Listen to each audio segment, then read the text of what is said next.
Alright, chat, hold on. The stream. Something went on the internet. Don't know what's going on. Last connection on both. Last connection on everything. And keep an eye on the connection. It dropped a lot of frames just like when I started. Seems good though. Seems good. Don't know what that was all about. Good thing that I happened doing a cutscene. I gotta restart the game. I don't know how far it's gonna take me back, bro. Hopefully it doesn't take me too far back. Well, hopefully it doesn't push me forward. Hopefully it just takes me back to the last scene.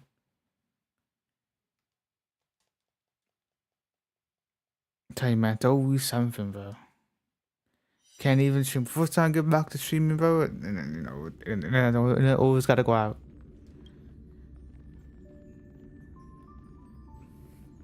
And then I always gotta go out, man. I tell you, man. I haven't even changed the theme. Same title and everything. I changed it later.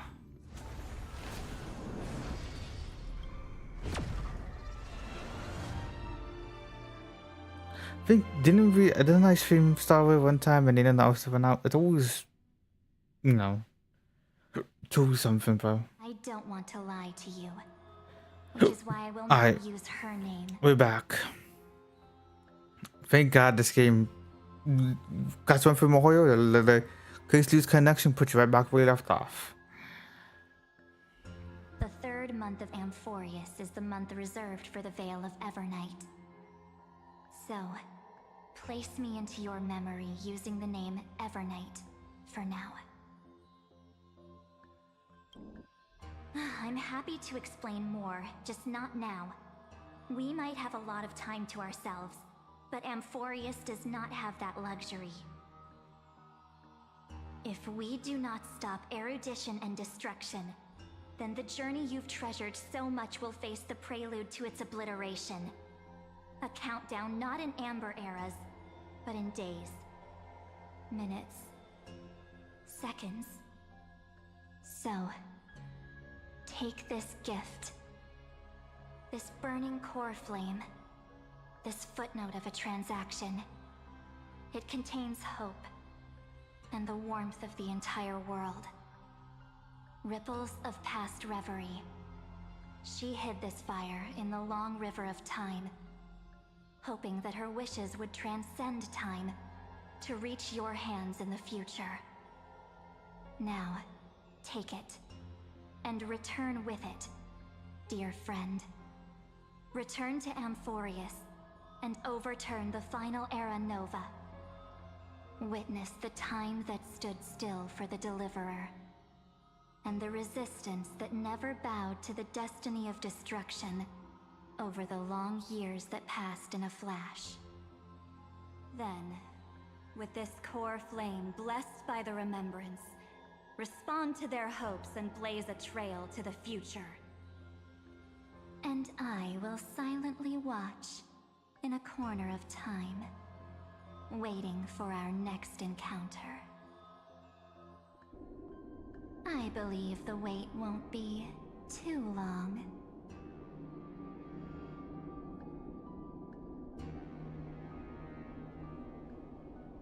Alrighty, chat. What exactly is happening? Keep going. Keep trailblazing. For Amphoreus. For you. And for the March 7th in your memories. Go forth. Show us that little bee at I don't know what it is.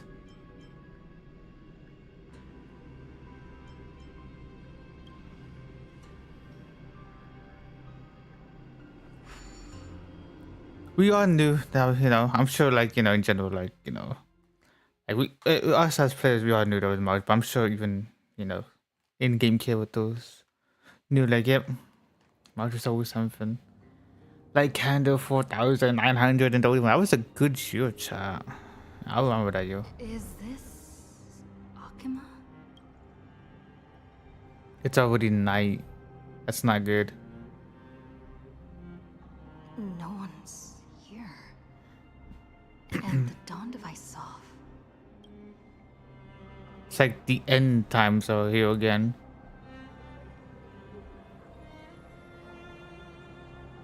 Am I too late?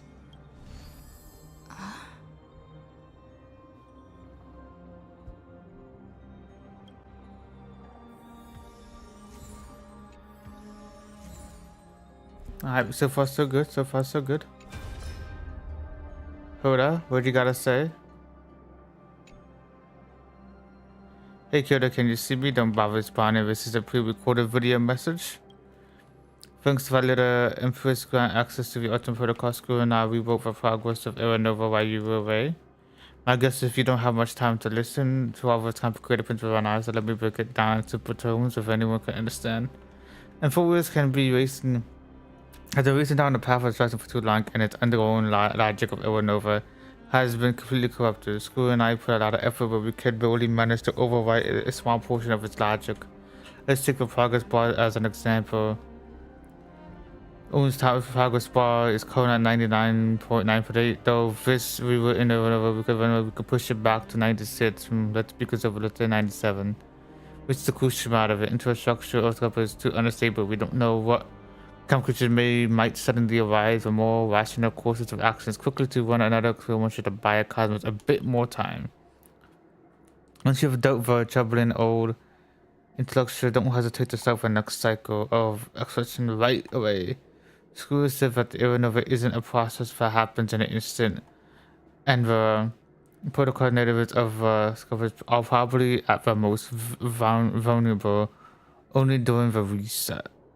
Only by initiating the progress force can we seize the opportunity to make our move. It's all up to you to deliver.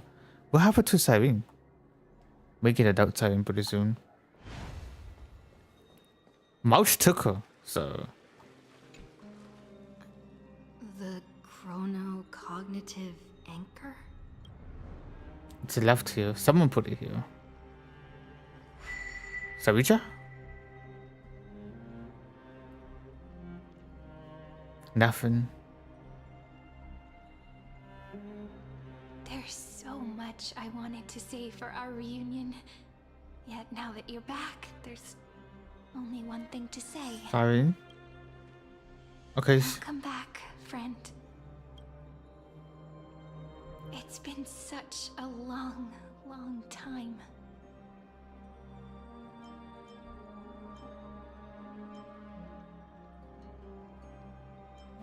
I'm glad you're You here. must be really confused right now, aren't you?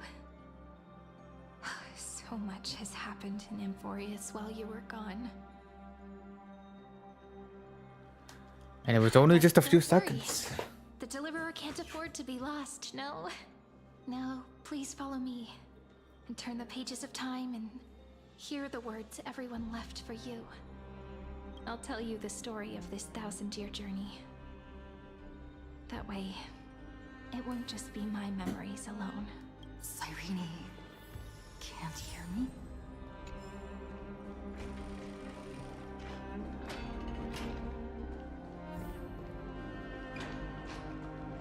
So what happened in this timeline? Like you said, like Shoda's even said, like it's not the next cycle. I thought we were supposed to be at the last cycle. Like, this is like the last cycle, and that's well, we did bought enough time so we can do like another cycle, but still, what happened?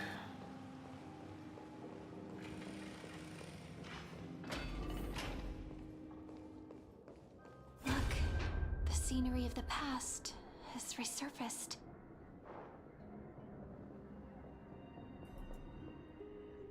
Time flies. 200 years have passed since the Deliverer's fall. We had to return 3 core flames of law, romance, and ocean to stop Lygus, but even so, Terravox has fallen. The 2 geniuses vanished without a trace, and Zeridra embraced her fate. At this rate, Era Nova will come, and Amphoreus will fall into the destruction. it seems the key to rewriting the end once again lies in the core flame of world-bearing. According to the instructions left behind by those two geniuses, we must get it into the Deliverer's hands, no matter the cost. But how? We need to find a way to hide the core flame. And we must buy enough time to keep Lygus at bay. About that, Rini might have some good news. She had that dream again last night, but the Titan's voice was clearer than ever this time. She said, "Pass the flame into the future." Is that a prophecy from Orynyx? She chose to side with humanity this time and hide one of her kin's core flame? It seems Amphoreus' fate isn't sealed just yet.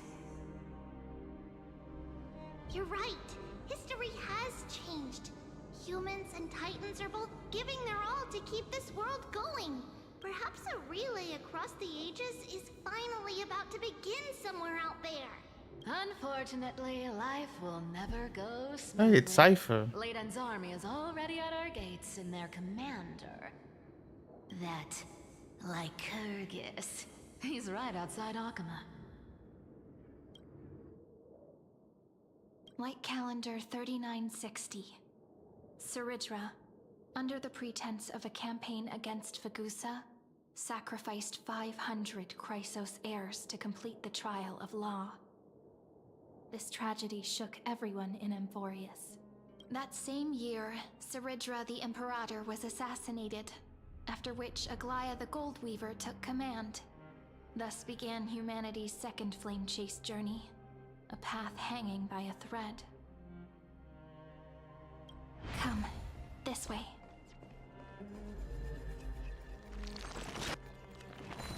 Fix it up, fix it up.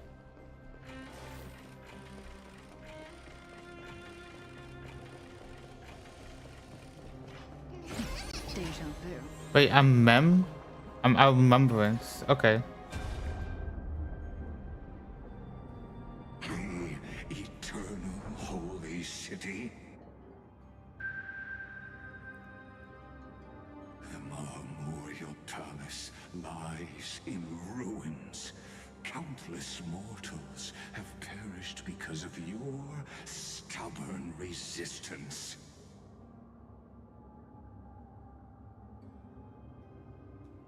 Hit it. It's time you learned the cost of refusal. Now, answer my question again. Castor's is still here. Where is Kefali's core flame?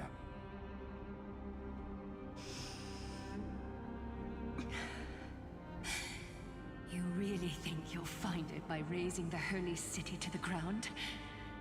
From what I see, all you'll get is dust and disappointment. Don't forget, you can't kill the Chrysos as mentioned in the prophecy because of law. I have never denied that, which is why I now place my hope in the faithful citizens of Akama. Perhaps they'll give me what I seek in the echo of your screams. Now then, I'll be cutting open your chests and using your scalding golden blood to baptize the masses. Allow me to apologize in advance. We shall start with you, blind and foolish Lady Goldweaver. Leave this to me, Lady Aglaia. You must get away now. No, Holy Maiden. I'm the one who must stay. What? His conspiracy won't succeed. Because Romance is ready to make good on their promise to weave an indestructible armor for Amphoreus. Its name is Solidarity. You must escape with your life and carry word of my death to those still fighting, then keep going with them. as the Imperator lit the torch of resistance with her death, my passing will make this flame everlasting. Take good care of it, guide it to the future, and place it into the hands of our deliverer. 50 years later, Lygus led his forces again to Akama. He charged directly into the Holy City and razed the Marmorial Palace. History would name this battle the Third Siege of Akama. 90,000 brave souls gave their lives for Akama that day, including their fearless leader, Aglaya. Go forth, deliverer.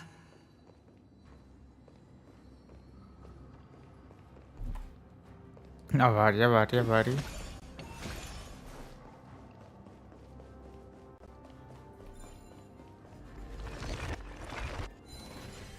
So we really just like came at the very end, but it looks like it's already past now.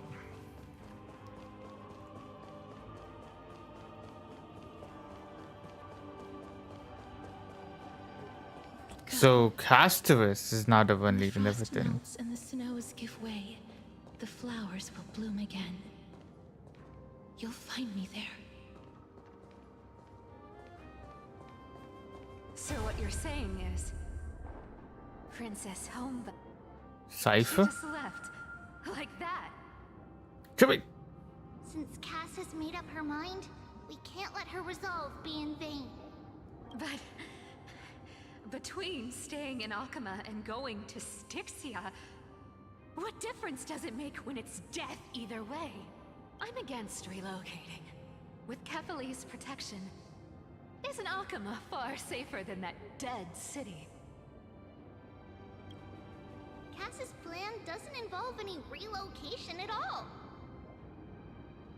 Huh? Like you said, Akama is humanity's refuge. We never intended to get everyone moving to Styxia. It's just on Cass, Hycealans, and me to prepare the final trump card for the Deliverer. Wait, what kind of trump card needs all three of you demigods to throw yourselves away? We must lay down the path to the future, so when the Deliverer returns, they'll have a clear road to reach the location of Era Nova. Styxia sits where death meets the ocean. There, with the combined powers of ocean and passage, we can summon a current that leads to the vortex of Genesis. And the demigod of death will forever guard that secret path until she returns. We all know Lygus will set his sights on the vortex of Genesis.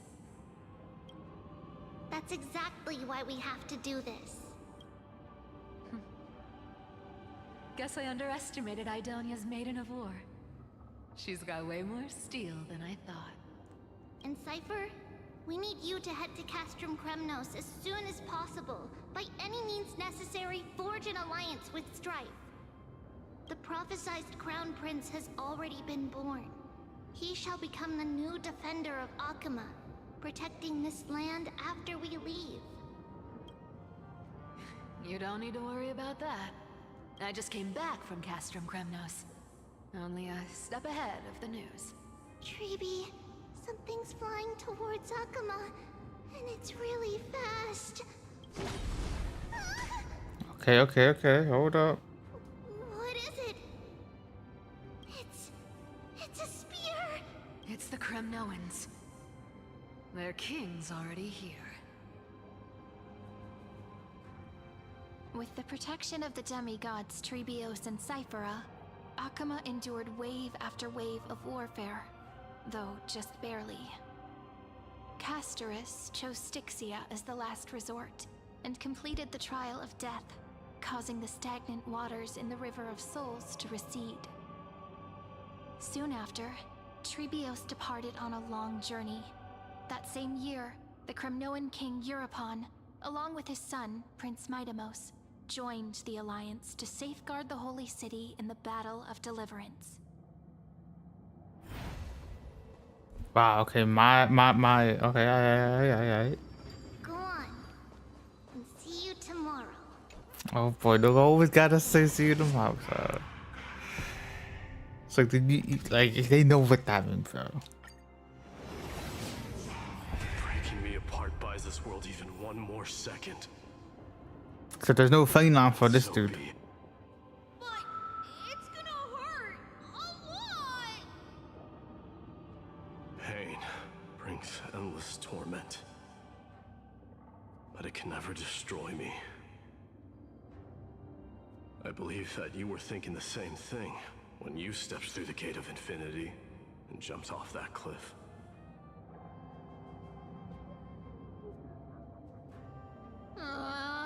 Can't argue with that. In the current situation, this is the only path Akuma has left. Just do as I say. Split my soul into 5 pieces.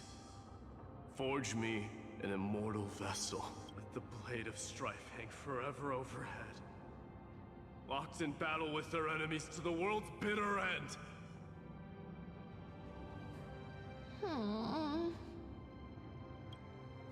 There's no need to be sad, Lady Trebios. Haven't we already taken great strides towards that promised tomorrow? In this life, my people no longer have to drown in false guidance. Kremnos has washed the blood off its fate. Amphoreus no longer needs a god named Strife.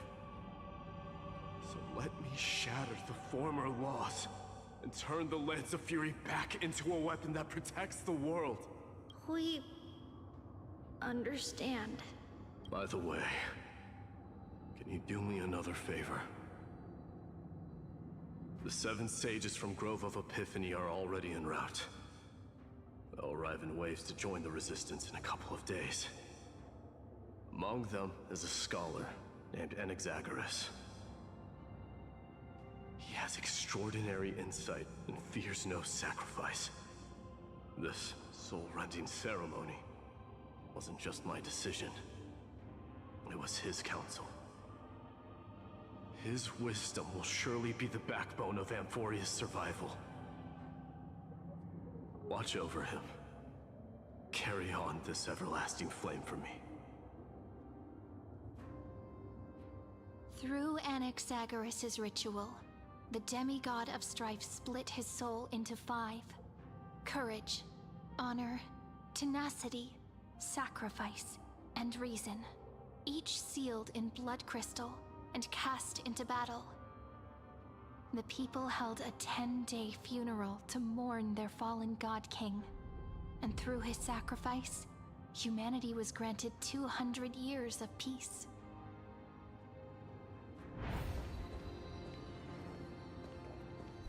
Oh boy. Keep moving forward. My blood will pave the road ahead for you.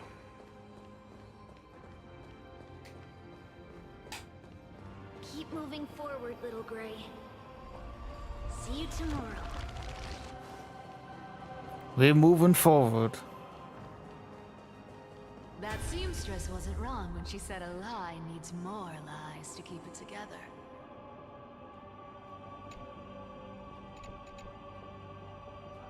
Reason and trickery. Never thought we'd be the pair to finish this final setup. Can't catch that Tin Man without your little slides. Besides, this is our last shot. Not the time to be picky, right? Don't oversimplify it.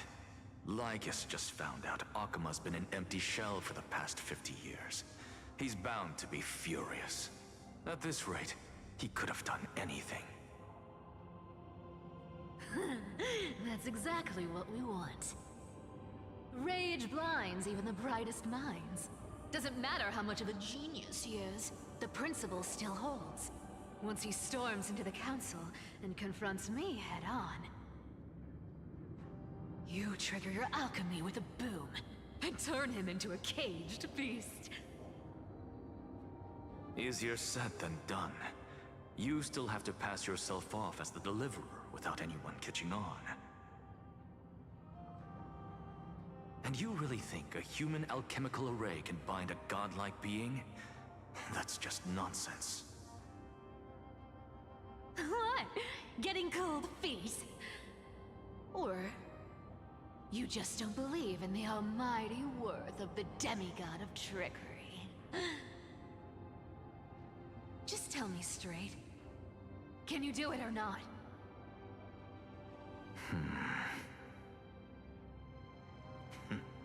Of course I can. And it'll be child's play. But I've got two conditions. Since this is the final act, if we're doing it, we go all in. No half measures. Oh, I'm listening. First, shift the battlefield to the vortex of Genesis. It would be more convincing if the deliverer were to appear there. Besides, the vortex is cut off from the world. No place in Amphoreus makes a better prison. If you pull that, wouldn't our deliverer have to face tank Lygus as soon as they come back? That clash is inevitable. All we can do is create more chances for her. And that's the second condition. The vortex belongs to Fagusa in the first place, remember? And there happens to be a demigod of ocean among the few survivors in the world. Lupai Sealand's in. Let her join the final act. I'll transmute myself into a Philosopher's Stone and embed myself into the formula. And when the time comes, she needs to shatter me and scatter that stone's ashes into the ocean within the vortex. Huh. I guess people weren't wrong when they said you're insane, Grove Boy. I've got no idea how to outwit a reclusive genius. But making an anti-Catheran suffer? The demigod of reason has 10,000 ways to do just that. And what I just mentioned was one of them. So what exactly does your formula do? Now that would spoil the climax, wouldn't it? By now, Hyacinth must have completed the Sky People's ritual. Since that Theoros loves a good performance as much as I do, let's make sure he enjoys our show to the fullest. As for how the Deliverer will complete the Era Nova, well, that will no longer be our concern.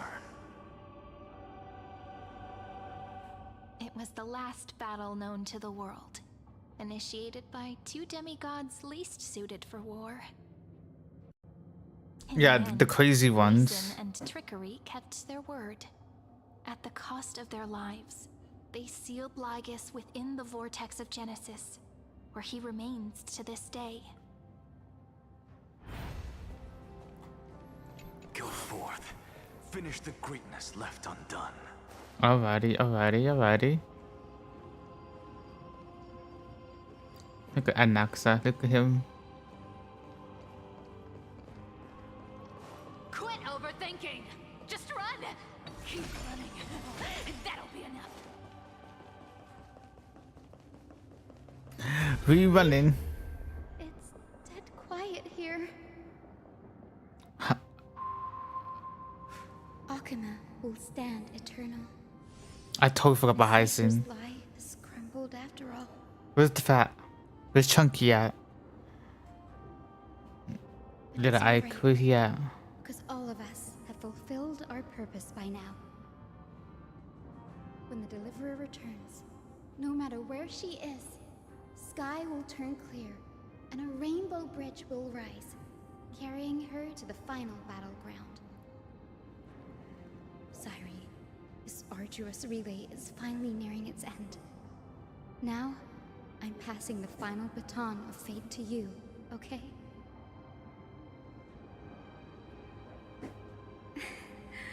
No, that's not quite right. After all, it was you and her who lit the first spark of this journey, wasn't it? Oh, cutscene.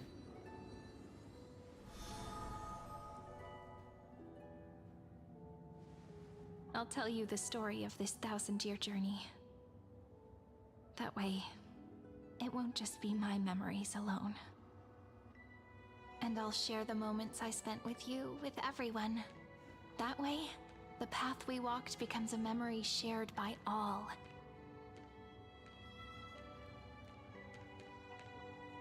People will know that there's nothing left to chase. Amphoreus has already welcomed the dawn foretold in prophecy.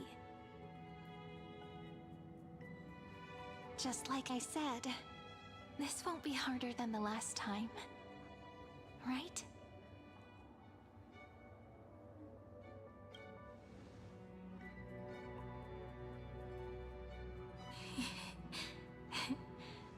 I wonder what kind of expression you're wearing right now. Probably the same as always. Calm, resolute, and brimming with confidence.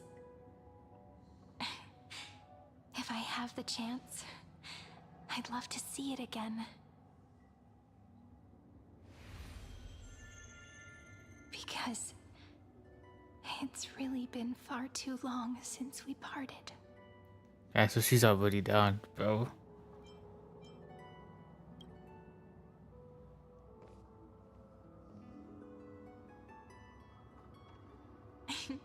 Someone as sharp as you must have realized by now that this isn't reality, but a maze of time. As the last link in the relay, I will return to the Temple of the Three Fates, tell Orynyx all of our stories, and bottle every page we've written into the little flask of memories. And then, may it set sail in peace, drift down the river of time along with the core flame of world-bearing, reach your side, and lead you back to Amphoreus. Just like the first time we met, right? Even though this cycle has no demigod of time, time has always stood on humanity's side. This is the only way to make sure that the Era Nova won't happen before you return. And the only way I can safely entrust the completed final flame chase journey to the Deliverer's heart. After all, the new world will be born from your memories, and the protagonist of this story mustn't be absent.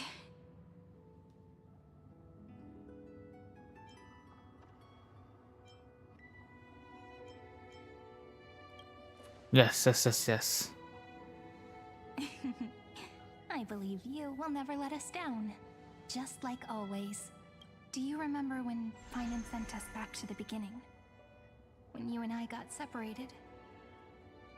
But in the end, I returned to you, carrying all that we've been through.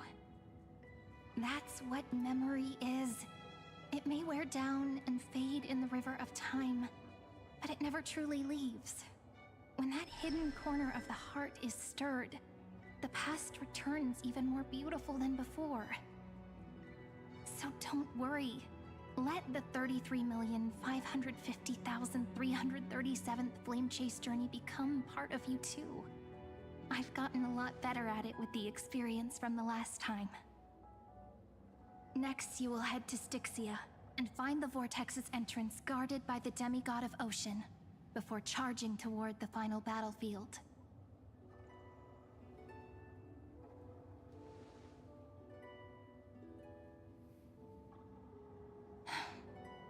Don't worry. I'll be with you. All of us will. Even Finan. We'll stand with the Deliverer.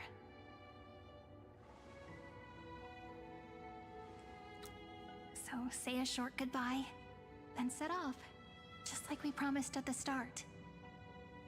Doing the pose again, bro. Pass away all unnecessary worries and troubles, and bring our smiles and determination into tomorrow.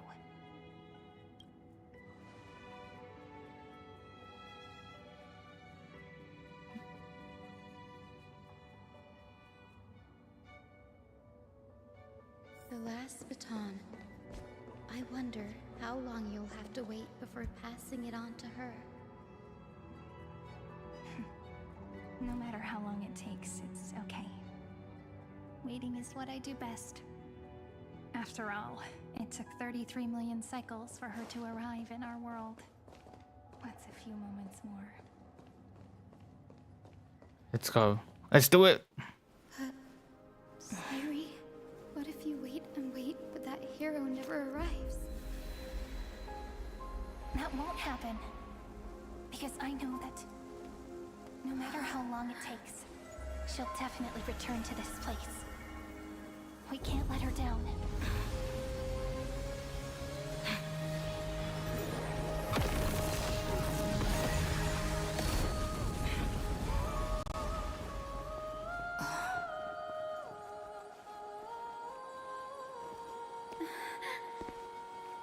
Sky shall rain rays of dawn for you.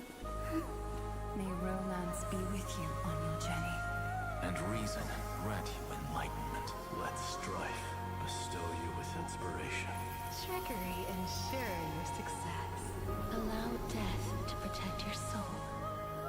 And at last, Yo, the passage 1,000 points shubbies. the way forward.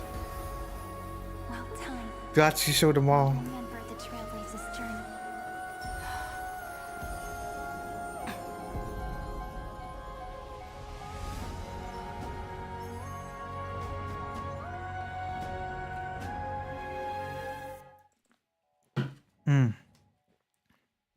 Peak. Wait, this is... Styxia? What happened to this place? It's- I need to find the entrance of the vortex, guarded by the demigod of ocean. High Sealens. Is she still there? Long time no see, Trailblazer.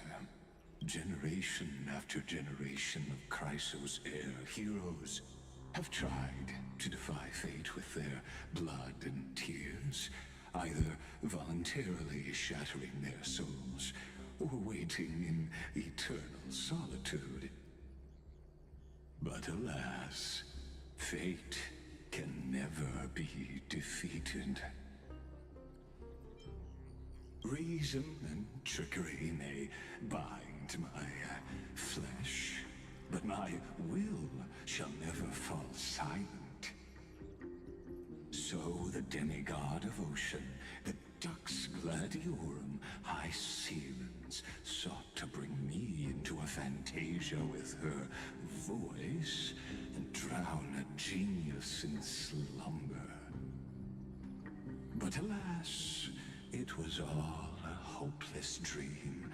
That warden fell before I did, due to erosion of time, while her prisoner remained unchanged.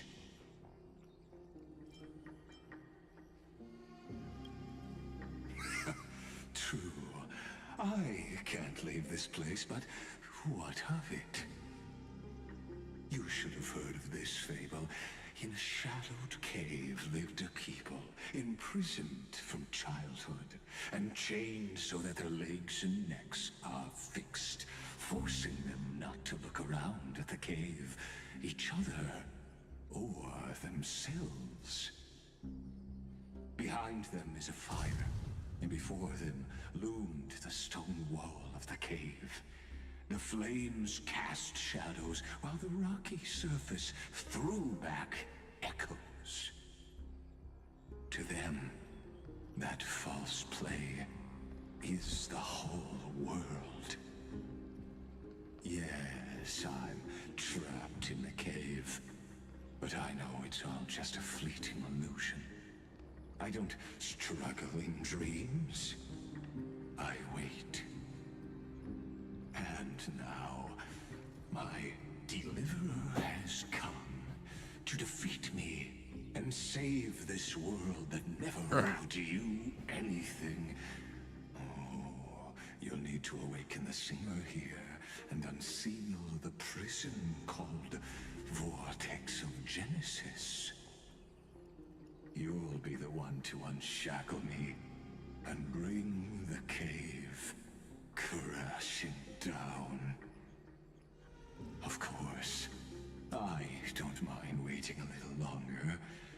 let me guide you through this next illusion. One last memory from that prison warden. I hope you'll watch the stories of this Fantasia closely. Logically, the Deliverer must see the world for what it truly is. Emotionally, this memory captures the fate of everyone in Amphoreus better than anything else. Only by feeling it for yourself can you understand my point of view, the meaning of destruction. Angie. To your unshakable resolve, I salute you. But before we step onto the final stage, let me ask you this. In the spirit of that fable I told you just now, can the prisoners in the cave learn to see the shadows and echoes for what they are, and stop mistaking them for reality?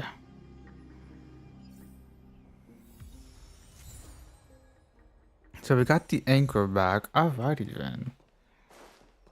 And I guess I could take that back over there. So this is this one area. But like before it destroyed, or never got destroyed in this timeline. Like in this cycle, it never got destroyed. Isn't it like that one abandoned area? It was all like, then this is it. I don't think this is it. Maybe this might be something different. Look, the fire Actually might be a different area. memories. The dark tides flood the sea, and our kingdom teeters on the edge. Fear not. Our queen has gone to the borderlands. She'll quell this calamity herself. This is the scene when the Chrysos heir of Ocean was born. She was once of a Titankin race named Sea Sirens. At that time, Kozlana had suppressed the Black Tide's rise, but he was unable to remove Iron Tomb from its roots. The Black Tide still roiled in the depths of the world, and the kingdom of Sea Sirens was the first to face the destruction head on. Listen, I heard Electra's voice. She's calling to us. Let's go. Her voice carries the queen's command. Okay. Let me grab this real quick. And this, some extra credits. To keep the Black Tide from threatening the ocean, the queen gave her all, body and soul. There's something up Born of there. the queen's chalice, she bore the deepest blessings and inherited supreme divine power.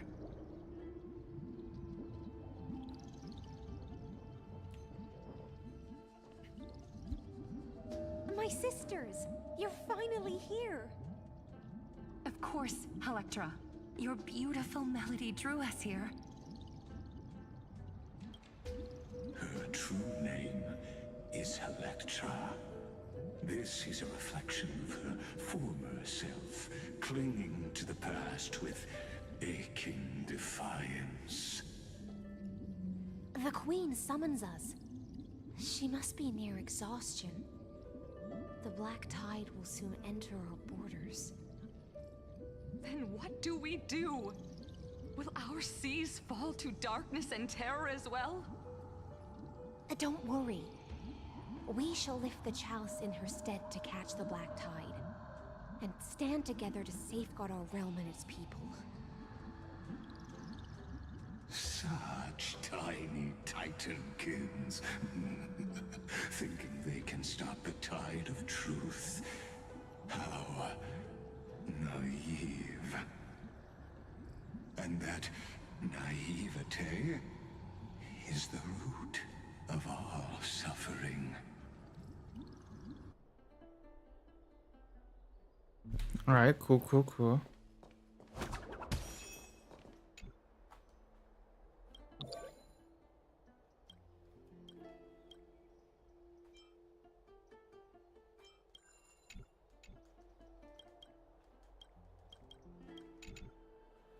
Give me.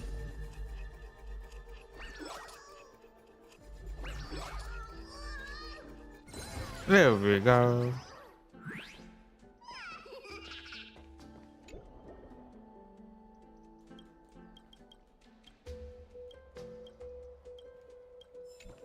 Hand it over. Thank you.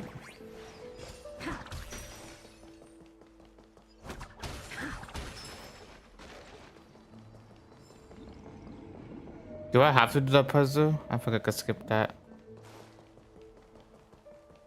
Is there an elevator right here?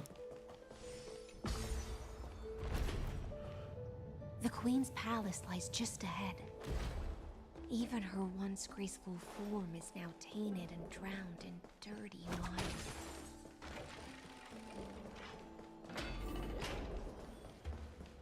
mire. Open. Give me.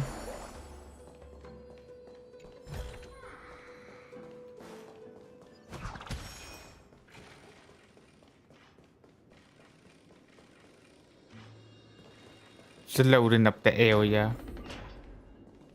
We're good.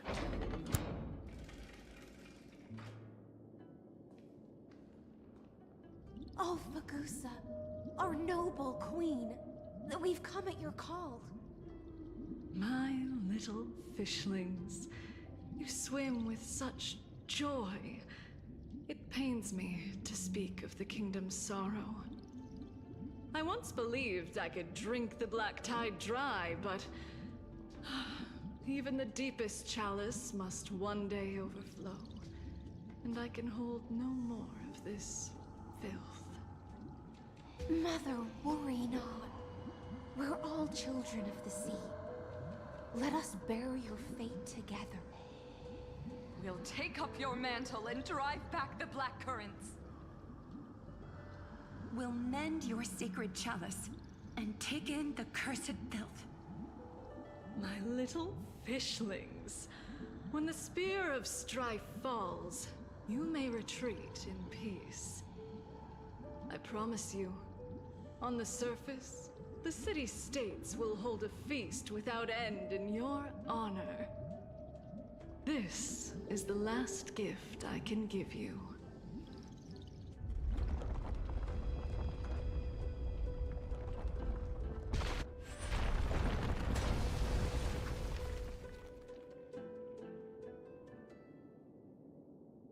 Fagusa sank into the abyss. With the chalice shattered, their intoxication spilled into the black tide, birthing the first madness in Amphoreus. Sea sirens followed one after another, hunting for the Titan's fragments, until their flesh decayed and their bones crumbled, all for the promised final feast. Keep watching, but tread carefully, for the stage ahead is crumbling with age, just like her shattered fate.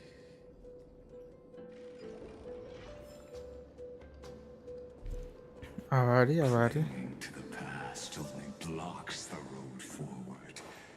Why not let time build a bridge to the... Quiet, Lagis. I'm trying to catch bugs.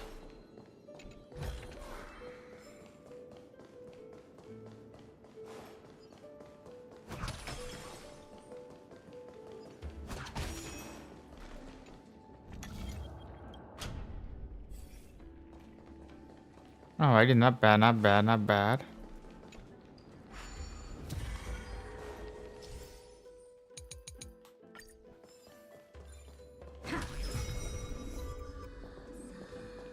Let's see if I can bring this back. Nice. Your surpasses even the bounds of reason's model.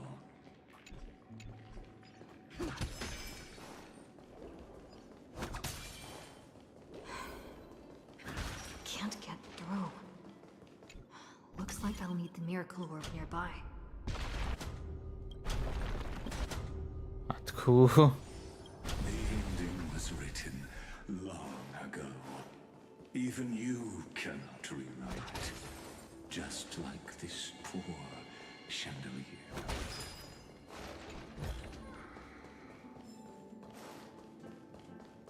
Boing.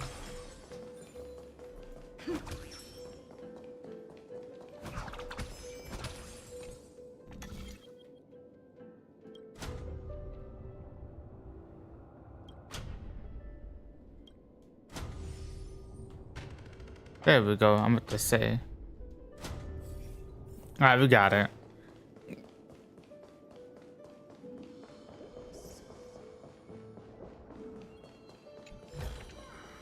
Looks good. Electra! The fiends have gnawed my tail. I can no longer swim to the far seas. Electra! The black sludge has soaked my fins. I can't dance with you anymore. Let me grab this real quick.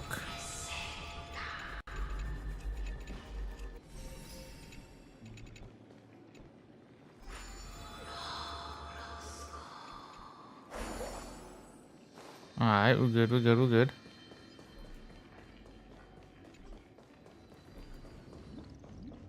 Alright. Sisters, don't give up. Remember the Queen's promise of a feast in the city called Styxia. I haven't forgotten.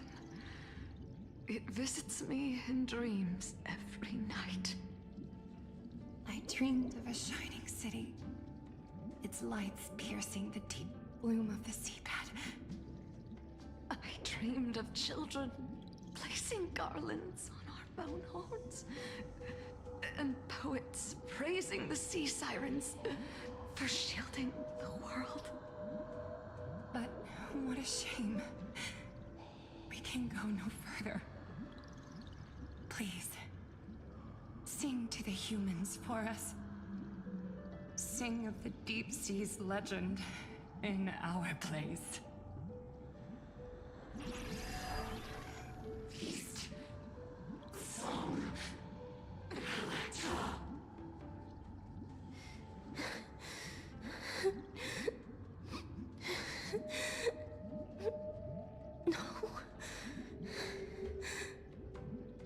The sea sirens were tainted by the destruction. Their flesh rotted away. They became the black tide creatures of this cycle. Farewell, sisters. I'll finish this last task. Then return to prepare your feast. And so, only one sea siren remained among the sea floor. High Sealands, swimming alone through the seas, burying her kin, and searching for the fragments of the chalice of plenty. Though most of that journey was in vain, why not use the power of time to leap ahead toward the journey's end? To reach the spirit basin, I'll need to call upon the power of the Corona vessel.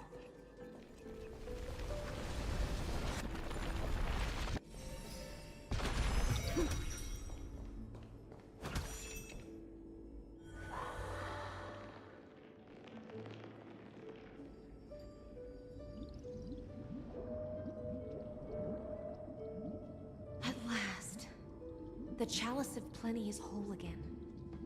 The lance of fury emerges from the river of souls, and the gods reclaim their duty to hold back the black tide. I am freed from endless toil, and now walk toward the rites at Styxia. I bore my sister's dreams upon my back, took on a graceful human form, and hoped to find a grand celebration on the shore. My fins became legs, my scales became skin, and the sea foam on my body became a shimmering gown. But when I stepped onto land, there were no festivals with honey brew, nor poets plucking harps.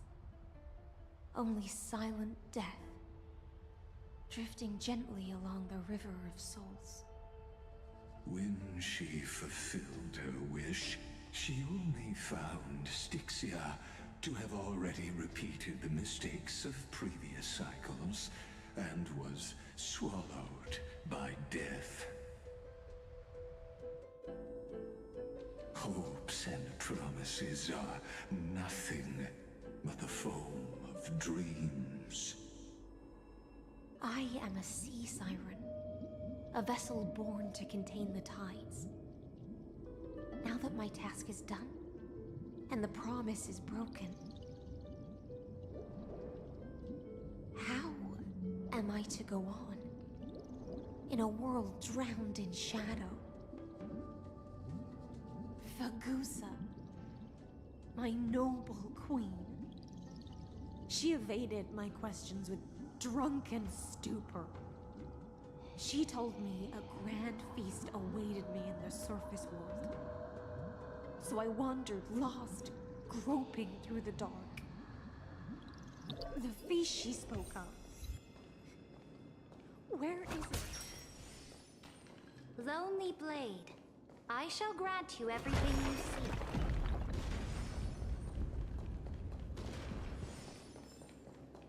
Alright, let's keep going, let's keep it going, let's keep it going.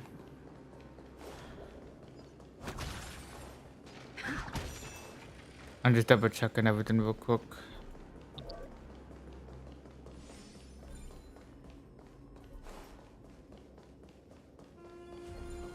Give me this. Is that all? Give me this. I wanna just grab this whole area.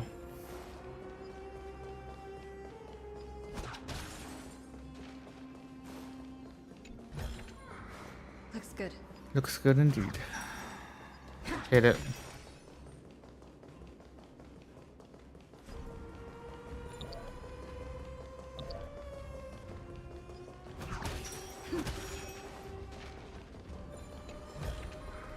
Is that all?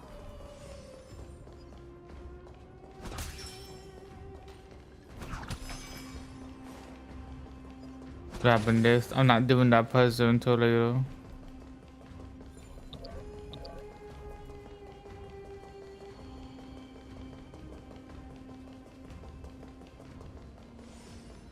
Alright, we're good.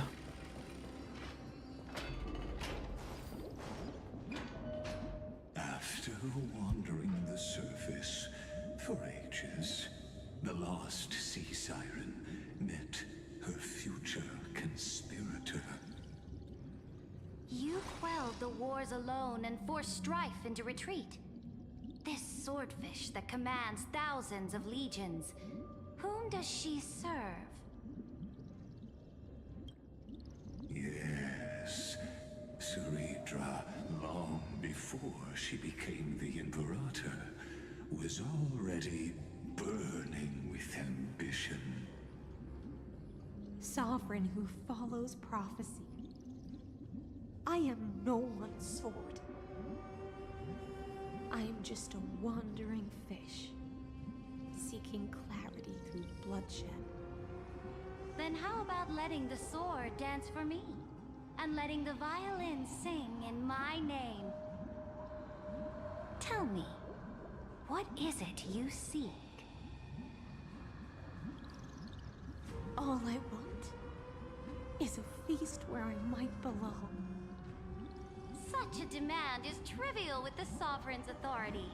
I'll grant you a banquet worthy of conquest, and comrades to toast beside you. But Knight, you must offer me your heart. My heart? Yes, a loyal heart that will generate no betrayal. You were deceived by gods and drowned in the ocean's darkness. But now, I will lead you forward and be your light. So be it, noble monarch. The law you proclaim shall govern my every breath. So be it, noble monarch. I am simply becoming someone else's vessel once again, and accepting a duty given to me. And thus, in her hollow drift, she finally found a new purpose, like sunlight piercing the deepest trench.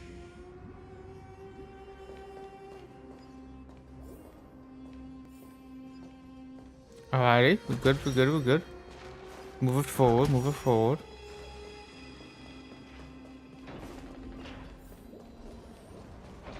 Give me this.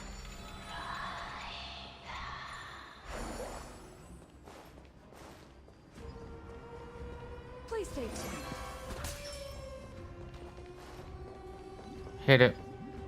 Noble monarch, I've cleansed the foulness from the road as you commanded.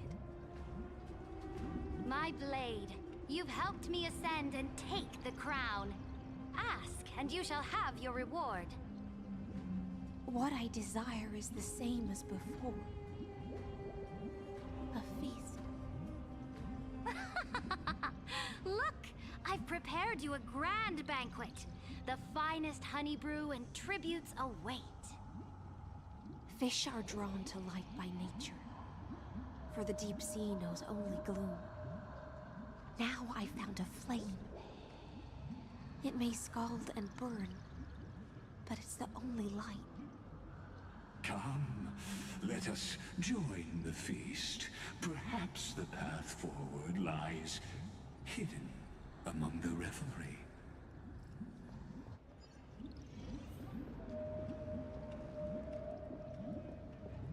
Boing. Everyone's eating, everyone's having a good time, which is good. Have you heard that the Imperator's about to begin a new campaign? Her glory will no longer be bound by the borders of Amphoreus. So this is why there was always a feast before and after.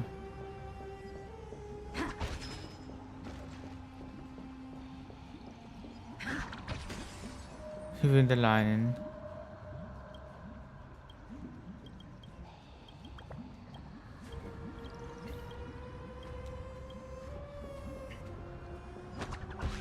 Ah, we're good. My faithful subjects, tonight's feast is not just for the past. It's a toast to the future! Born from our golden blood is an unstoppable colossus. Our iron beast to trample the universe! Great monarch. I've heard the universe teems with great threats. Can we truly remain invincible? Fear not. Before the troops of the destruction, such rabble is no more than cosmic dust. Surely there's a planet draped in oceans out there in the stars. Once I claim it, it shall be yours to rule. And to the rest, your triumphs will not go unrewarded. I promise you a new age, free of fear. Now, raise your cups to our conquest among the Sea of Stars! Sea of Stars! Sea of Stars! Conquest among the Sea of Stars. What a grand vision. Yet, to the Siren Knight, only feasts still stir her heart. Come now, join me. Witness the end of this futile dream. Where's the way out of this illusion? Come quick! Let's celebrate together! I've said... Noble knight, you are truly a blazing spark. It is my honor to share this banquet with you. Noble knight, you have earned victory with your blade. And you have every reason to revel in this moment of triumph. Let me pour you a glass of honey brew. Noble knight, with the sovereign now enthroned, this triumph is yours as much as hers. Let me raise a toast to you. Noble knight, your strength is boundless. Lead us to conquer the universe, and let us toast to that vow! Then drink we shall. Raise your glass. In the deep sea, I never knew what fire was. But when I set foot on land, the first light that I saw was the flames of war, lit with golden blood. It scorched my fins, made me feel pain, and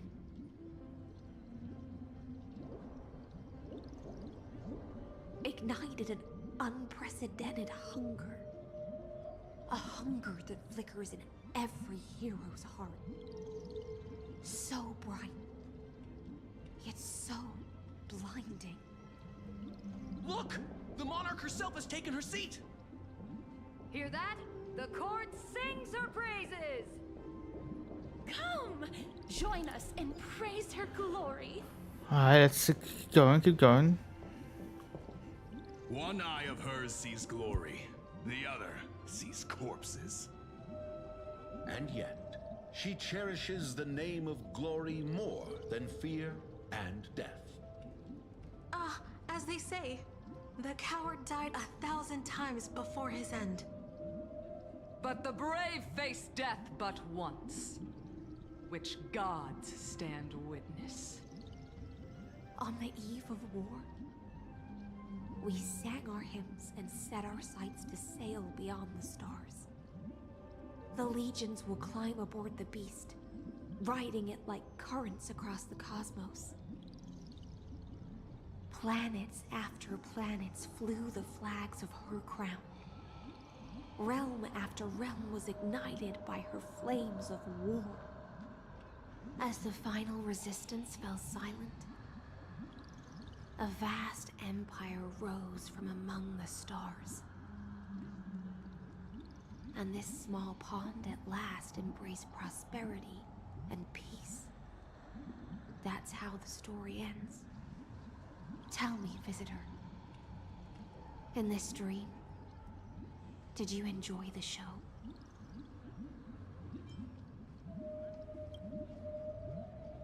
Yes. Just fake bubbles glinting on the surface of poured wine. It's time for me to wake up from this drunken dream.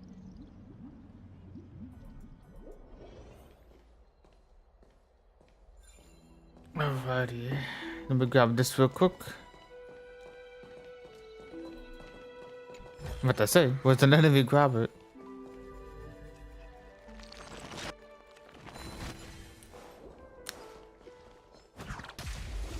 Oh crap, we're doing batter? I haven't forgot something batter.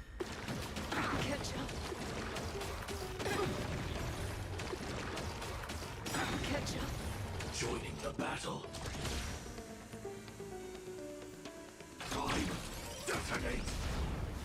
Alright, let me just switch this. I was not expecting to do batter. Until everything burns to ashes!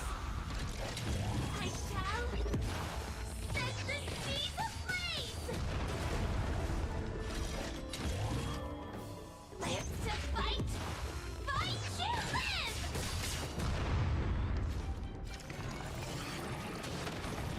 I won't hold back anymore. Damn. The mood is set just right.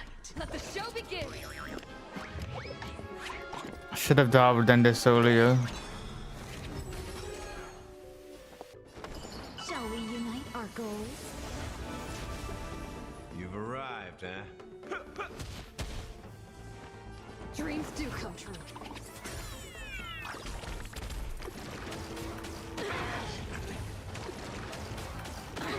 Not bad, not bad. Firefly, type 4, in position. I shall set the seas ablaze!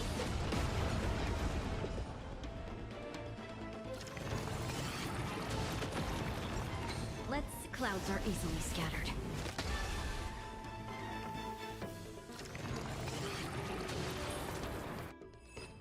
There's another one over here. Reach the end of the story. So might as well beat him up as well.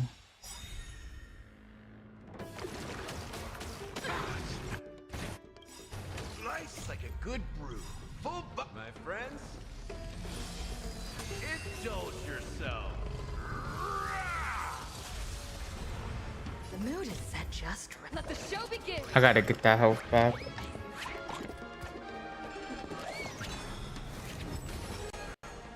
So, it ain't over yet.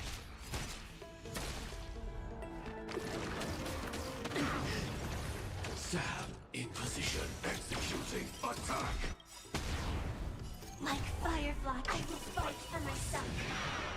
Until everything burns to ashes! Not bad, not bad, not bad. Live to fight! Fight to live! I shall set the seas ablaze!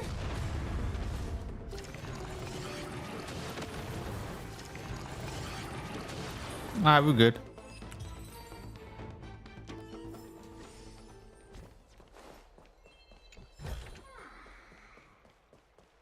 Nice. Please stay tuned. Let me go back over here real quick. Ah man, there's more enemies over here. I can't even go back if I wanted to.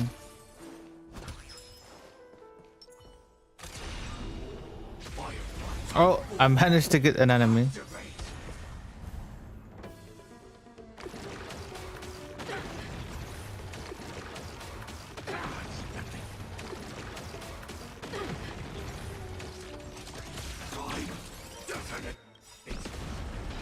Like Firefly, I will fight for myself. Until everything burns to ashes! Live to fight! Fight to live!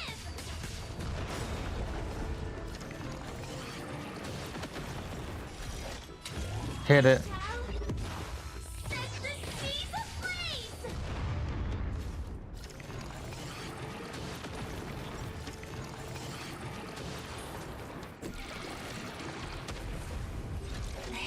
This is more than a battle. Live to fight!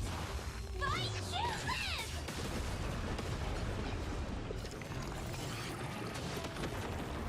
Let Get him out of here. That was like by around 3 years old. Every victory is hard won. Alright, Nux area.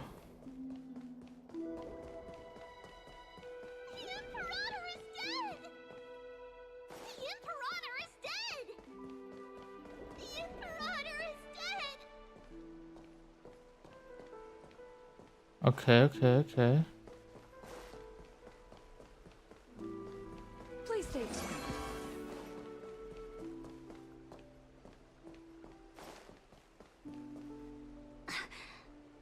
People once cheered for my ascension. And now they cheer for my fall. The cosmos. The battlefield that I cannot reach.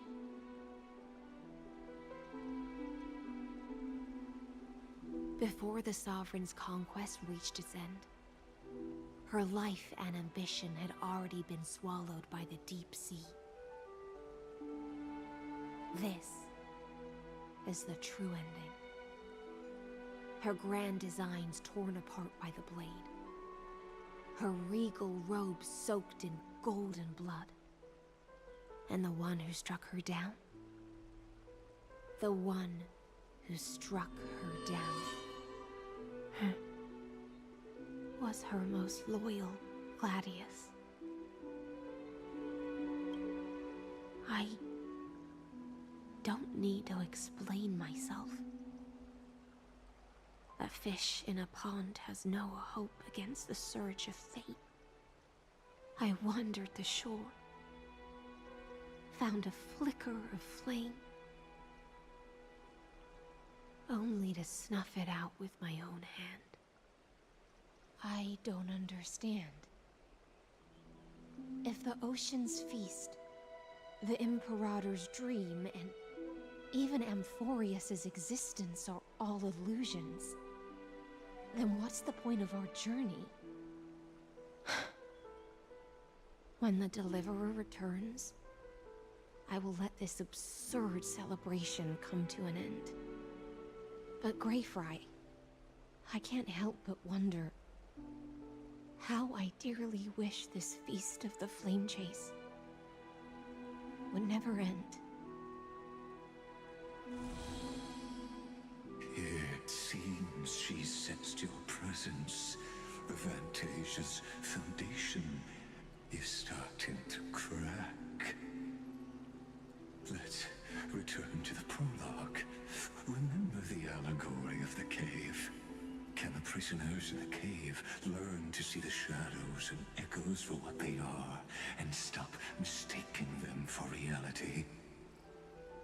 As you've seen, when she cast off her chains, finally turned to look around, and moved her legs, her reward was nothing but searing pain. The light will blind her, for the fire behind her had never once actually touched her eyes. Her legs will buckle beneath her, for she had never learned to walk forward. And so she fell into infinite confusion and fear, and came to firmly believe that the shadows and echoes were the real world. But we in the cosmos, are we truly any wiser than she was? Now, nameless one, fateless one, ask yourself this. The paths you tread, the eons you worship, everything you've trailblazed with your own hands, could it all be someone else's projected shadow? Let's leave that question till after the curtain falls. Once you've unearthed every last truth and reached the prison built for me by the demigods, I'll speak with you face to face. I, the Theoros, have walked the 30 million histories born by Kozlana. 1,000 years is a mere atom in a grain of sand to me. Amphoreus, compared to the cosmos, is but that grain upon a whole beach. I swore to bring an end to the erudition. Would I really let a single grain grind down my mind? Now, please use the power of time to open the gate to the ocean's depths. Go, find the prison warden tormented by loyalty. Find her, step into the world's vortex, and once there, end everything between us. That palace reflects the heart of the demigod of ocean, intoxicated, stagnant. There, you'll witness the true beginning of the saga of deliverance. An ugly history, long buried by tides and shame. A staircase of apotheosis that the Imperator forged with the golden blood of 500 human sacrifices under the pretense of conquest. I'll wait for you at the heart of the world. But to reach the place, you must find the prison lost in her stupor. Beyond this door lies the path to the vortex of Genesis.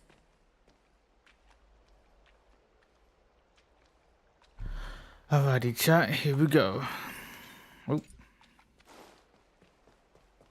Look at all the tributes running around.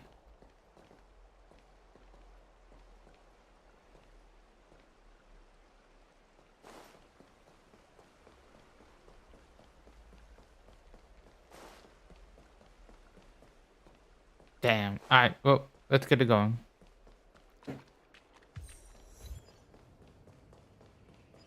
I'll take this.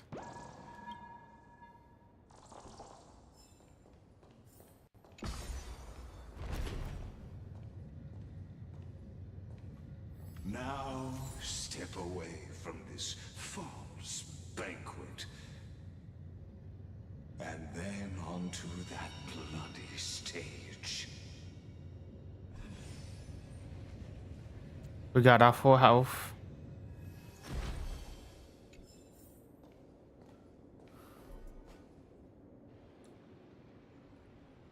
There was life here, but it's like in slow-mo. Palace that worshipped the ocean, the sanctuary connected to the vortex, was also once the battlefield of the first flame chase.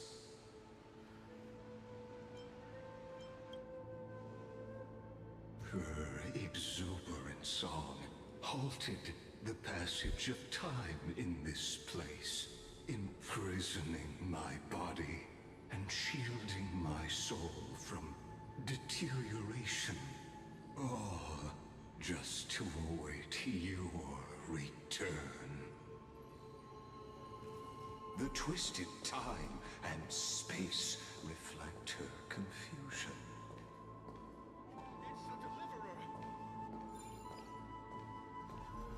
Alright, here we go. She's back. And so, the Imperator's crimes were there.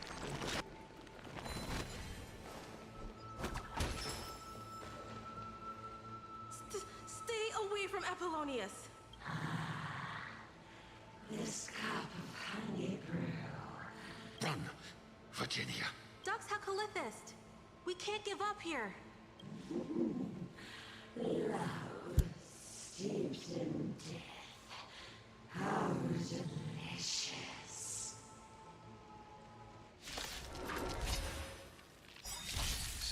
Oh boy, here we go.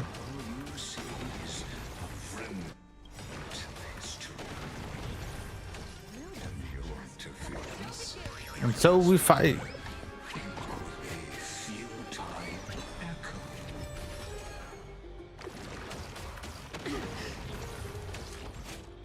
Alright, here we go, here we go.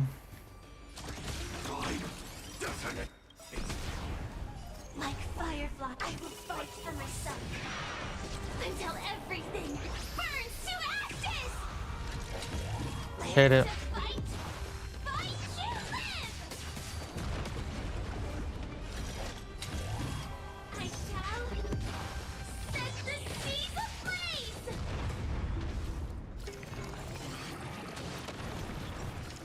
Nice.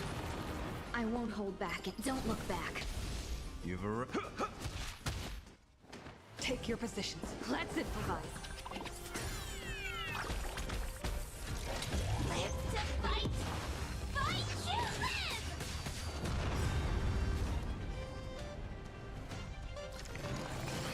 Kaboom.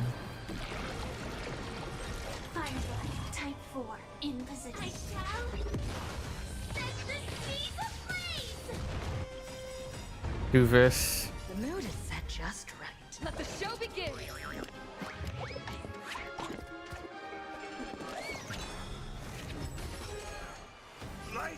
good brew, full-bodied and sweet. My friends, indulge yourselves. Dreams of a past life are now all gone. Though life is as a speck of dust, it dances still in grace. Not bad, not bad.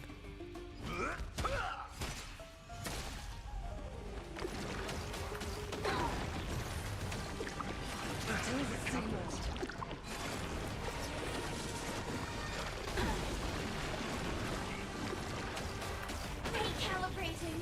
Have we met before? There's no harm in sharing good fortunes. Dreams do come true.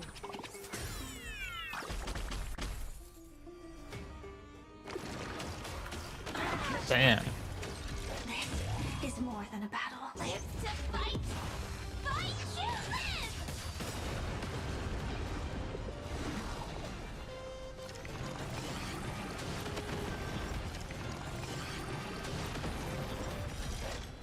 Hit it. Beat it up.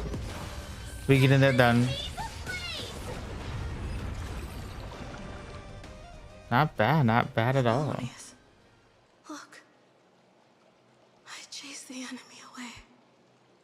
But I think I can't go any further. I'm sorry, Virginia, for letting you. It's okay. I'm glad to die by your side. Ah, such an ironic twist of fate. Even as the foundation of the world crumbles, the heartless Imperator still made the same decision she did in the past 30 million cycles. During the first Flame Chase journey, the Flame Chase Legion stormed Styxia. Tens of thousands of sea sirens surged from the River of Souls, crashing toward the heroes like a tidal wave. The hell before you is the recreation of that very battle. Apollonius, look. I chased the enemy. There is a letter I never got to give to you. Let me read it to you. It's my final poem. The shadow of a tree frames the sage's back, like a boulder bearing the rings of time. The bird's song is a whisper of wind through the forest, but it cannot pass the fractures in his form. His weight presses down on the bird's wings and the stirring heart within.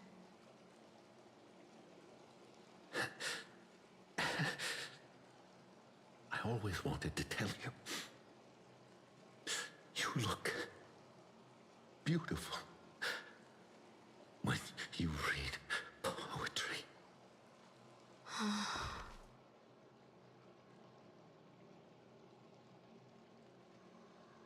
F, big time.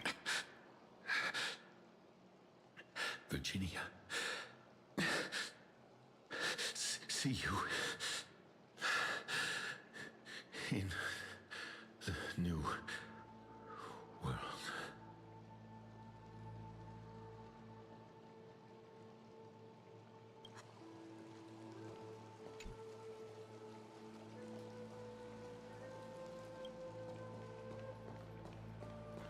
Oh, big goof indeed.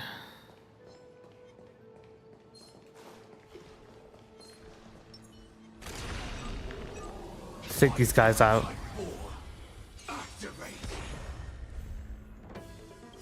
The mood is set just right. Let the show begin!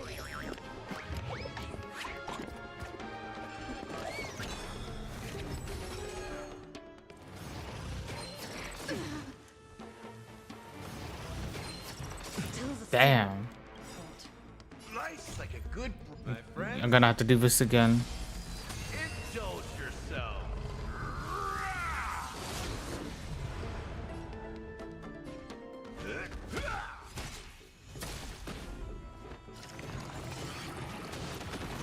Sam in position. Prime. Detonate. Like Firefly, I will fight for myself until everything burns to ashes. Firefly to fight. Beat him up. Fight to live.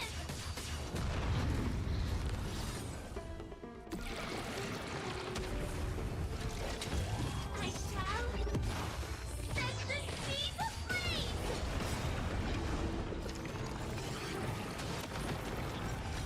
Live to fight. Fight to live. Alrighty, pretty good, pretty good, pretty good. Easy win. Every victory is hard won. Looks good. Let me grab that other bug over here.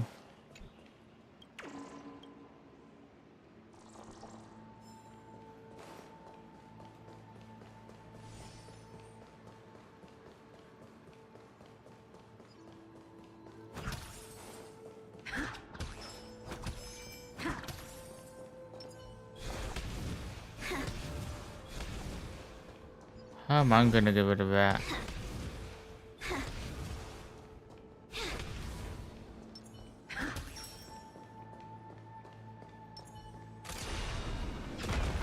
There we go. Nice.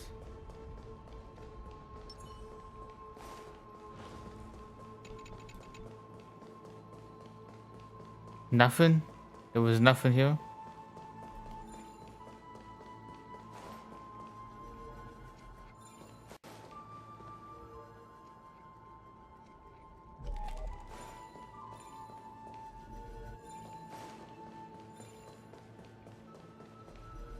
Oh well, time to move on.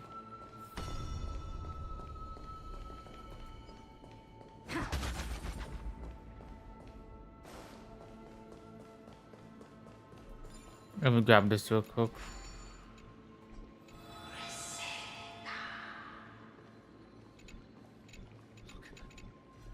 It's the deliverer.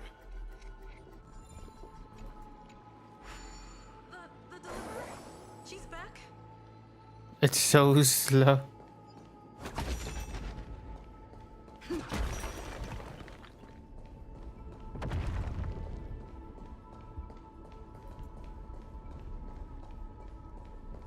Boing.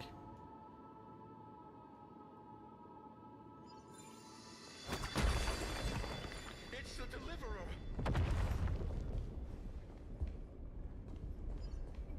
The deliverer? She's back? They're still alive in this area. Where is this gonna go? Damn. I'll try that again. Hit it.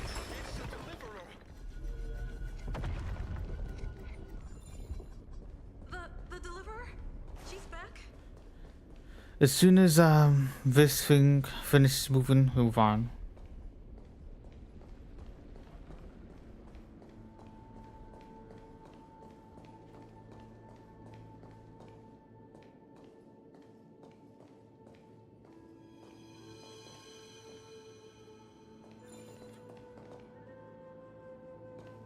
Alright, if it could turn, I we're good. A painful past, yet hidden beneath a veil of joyful song. Ah, two discarded data clusters waiting for someone's return, it seems.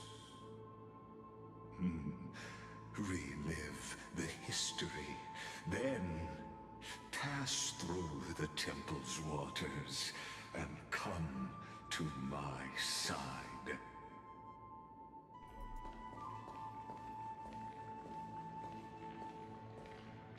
So far, so good.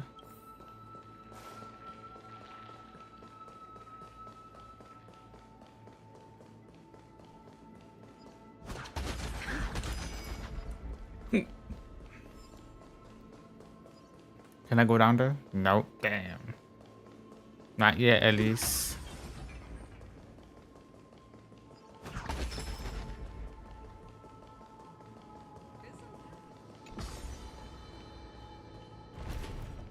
This is taking me up.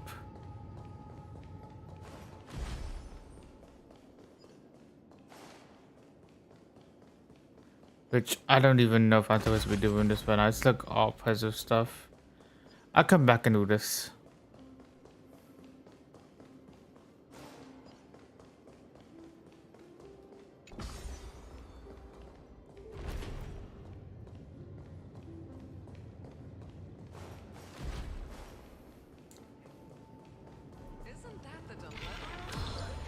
What a wretched way to die. The flame chase army, devoured by warbling fish, never saw it coming. Look, the cruel Imperator and her Knight Commander, the pitiful Warden. What a perfectly matched duo of test subjects. Their hands drip with blood. Golden blood. Raise the bridge and cross the river of fate. This path of the prisoner is far from over. Imperator! Imperator! Did you see my gallant deeds, Imperator?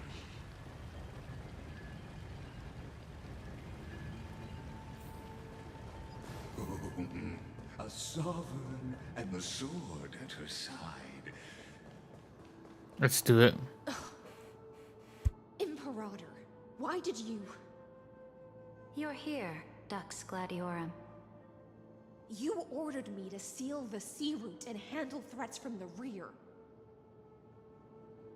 So why didn't you wait for me to return? Why send the Vanguard ahead and let them die in vain? Die in vain? No, you're wrong. Their golden blood won't be spilled for nothing. The other dukes have paved the road for me to become the god of law. The trial of law? You never spoke of this to anyone. What is... The one who wishes to bear law must purge this world of its curse, and offer the blood of the accursed as sacrifice.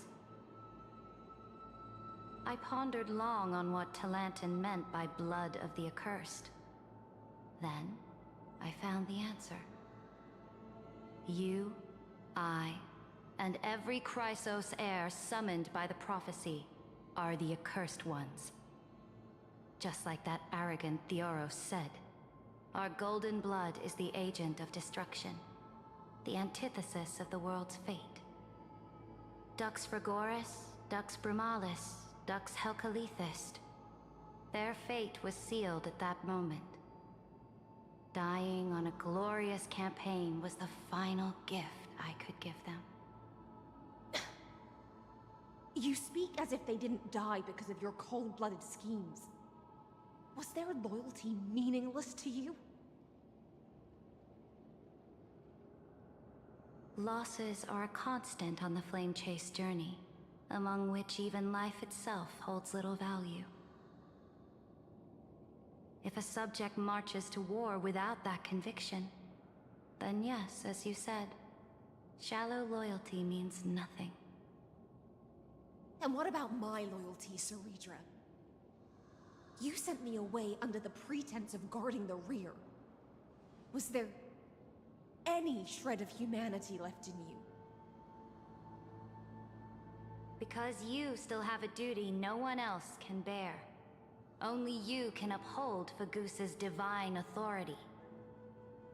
The choice is yours now. Cast off the chains of loyalty and drive those blades through my heart. Or stand with me and sever the ocean's last breath. If you no longer share my vision or believe in the new law I seek to weave for Amphoreus, then go on and end me. The Imperator of Amphoreus may be ruthless and cruel, but never a liar. When I say life itself holds little value, know this. I am ready to sacrifice everything for the ambition to conquer the Sea of Stars. Now you've seen it. The brutal Imperator was willing to spill the blood of 500 heroes to complete the trial of law. As for my poor warden, her suffering had only just begun. I'm no storyteller. I have no duty nor interest in filling the history you've missed. I just want you to witness the monstrous choice the Imperator made before the Chrysos Heir turned their blades against me.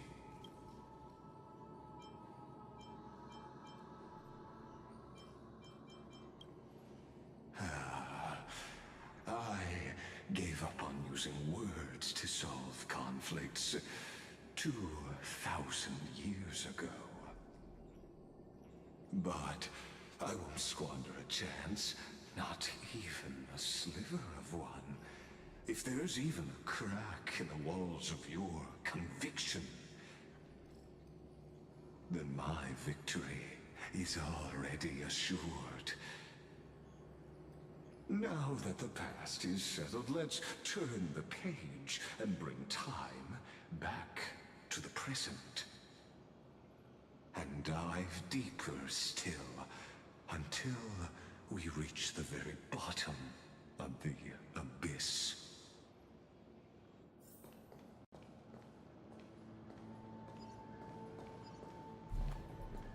Alright, here we go. Is the path ahead underwater? I need the Ornixorb to bring back the chrono vessel from the past.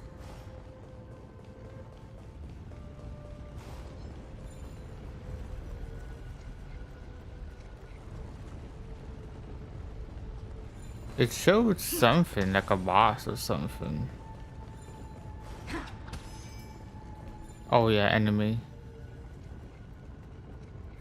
Okay, okay.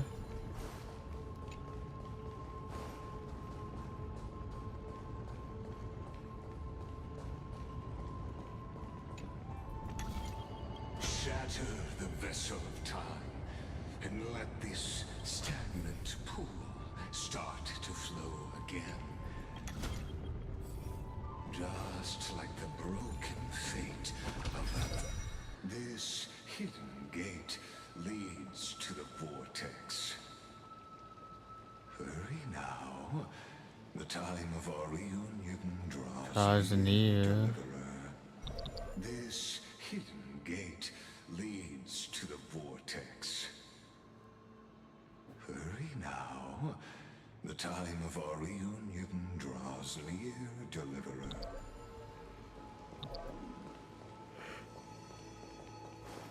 Alright, alright. Can I get a quest from this?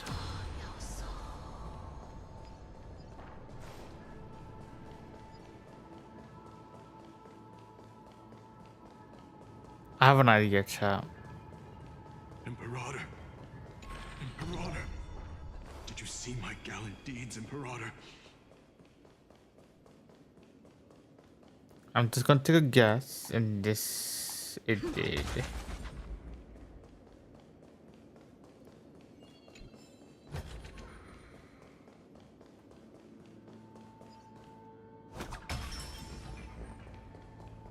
That goes over there.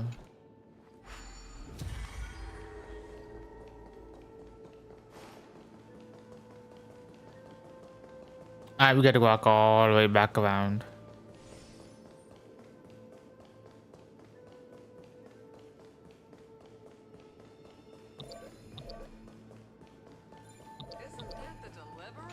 Imperator. Imperator.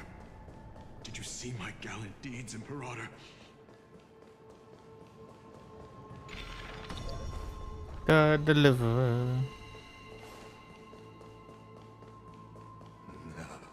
This cruel journey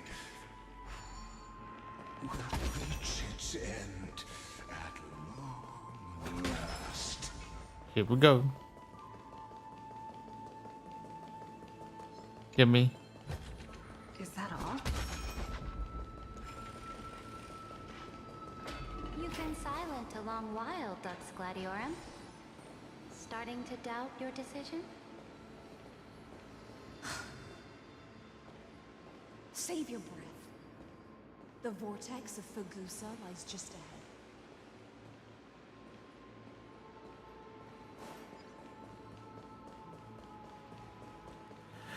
It's getting interesting. Let's move it on up. After the trial, there's nothing left between us. So you'll stop swimming toward the stars, Dux Gladiorum? I was always a creature of the sea. The stars in the sky were never meant for me.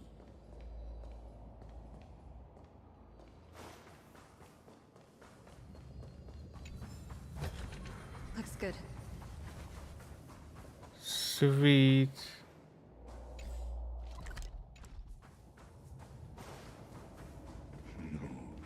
Look, a gravestone. Is that all? But whose name does it bear? Can I grab? Nah, I can't. Damn. It was here that the prisoner, who thinks herself the prison warden, made her choice. Witness, listen, and awaken.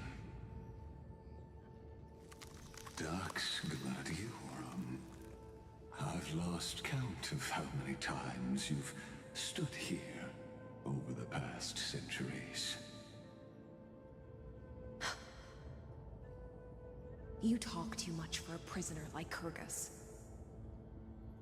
Two geniuses who defied law and all the Chrysos heirs who sacrificed themselves in this cycle, worked together to chip away my strength.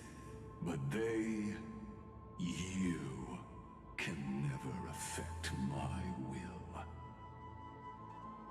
And as long as my will remains intact, I am free. Don't get ahead of yourself. I still have ways to chain your divine soul. Please, do surprise me. But I'd say your mission is nearly done here, isn't it? Oh, it was here you gorged out the core flame of ocean from Fagusa's body. It was here you and that Imperator both completed apotheosis, becoming pillars of Amphoreus. And after that, you drove your blade into her heart, a loyal subject turned regicide, a demigod committing deicide. Or so the history books paint that tragedy. Oh, but if that's the truth, then why, after 1,000 years, are you still here, guarding the Imperator's grave? Still bound by loyalty?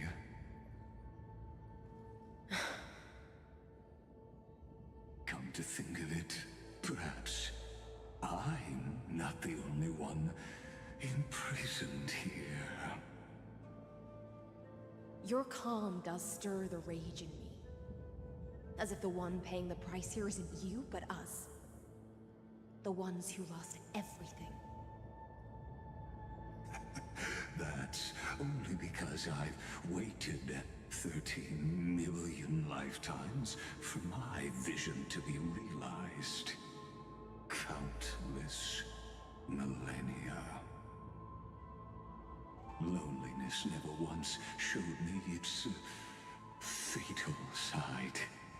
In fact, for a prisoner of the cave, it's more like an old friend.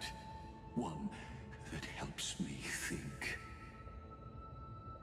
But you're different, Dux Gladiorum. Loneliness has crept from the silent depths, sinking its claws into your mind.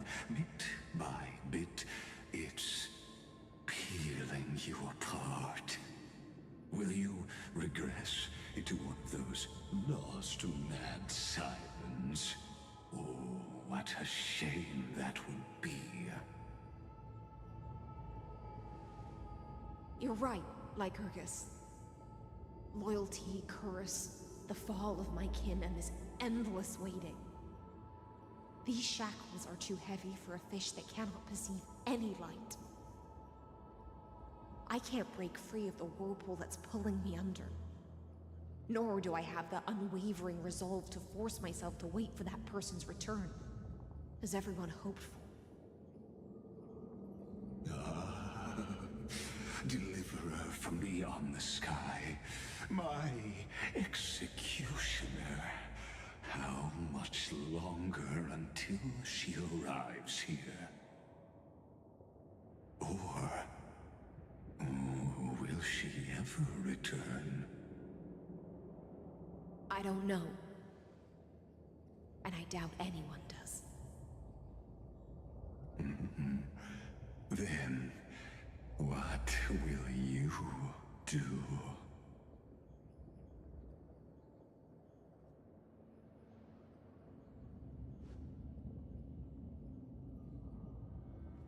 Saridra. This will be the last time I carry out your decree. Ever since you took me under your banner and made me the Dux Gladiorum, my music has belonged to others. Time and time again, I use the siren's song to lure the unwary into illusions for your schemes and strategies. Now, let the siren Helectra sing for herself. Let me step into an endless dream of my own making.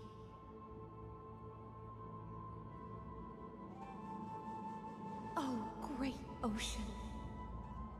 I offer you the rest of my clarity and my freedom, in exchange for the strength to stand against the nihility and honor the sacrifices of the fallen heroes.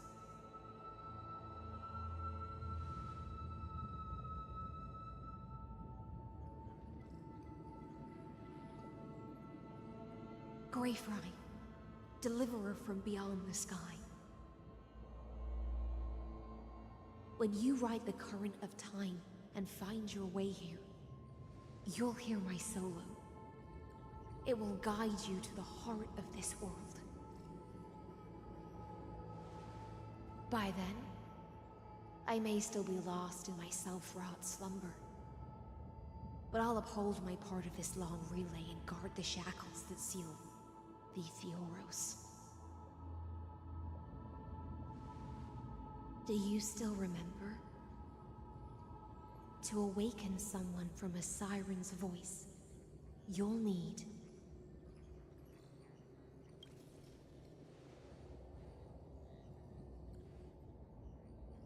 the gift I once gave you.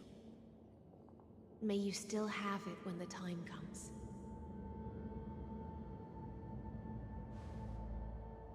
When you return, please pour that honey brew upon this grave.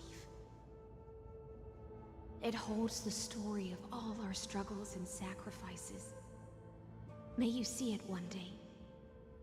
The prelude Amphoreus wrote for your return, carried forward through a 1,000-year relay.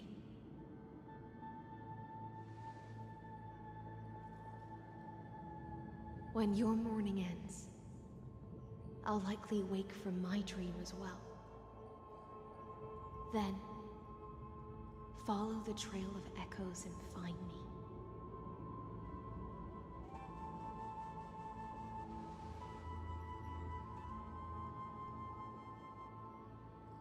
And together, we'll bring judgment upon the sinner who defiled the erudition.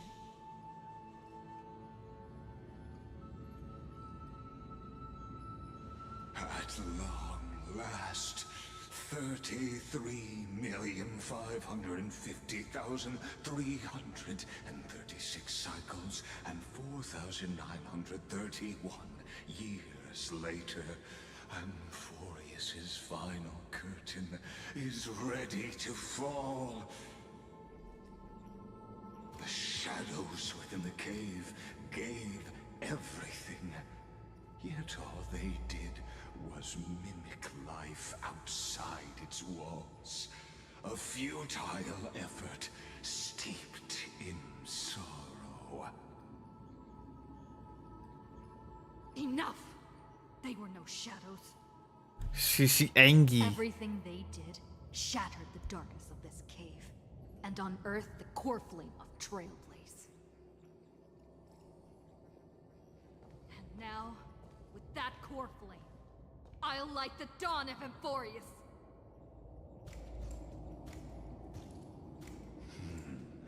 Do you still choose the will of the paths as your answer in the end? I do not agree with that answer, but I respect your tribute to them. Allow me to take back my earlier words. As an apology, and in the name of Theoros, who saw all destinies in this world, let me join you in mourning. Let us bid farewell to the heroes who sleep here. And then let us face each other and decide whose flame will rise with this new dawn. Alrighty, chat, here we go.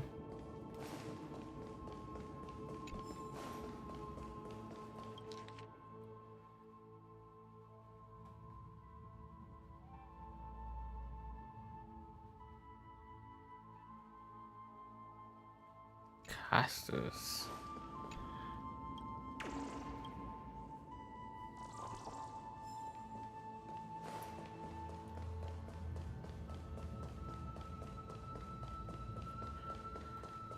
Alrighty, here we go.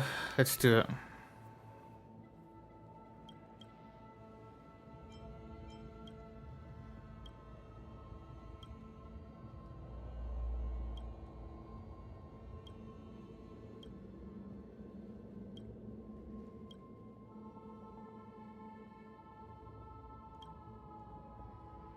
To Virginia, Apollonius, Seneca, Labienus, and Saritra.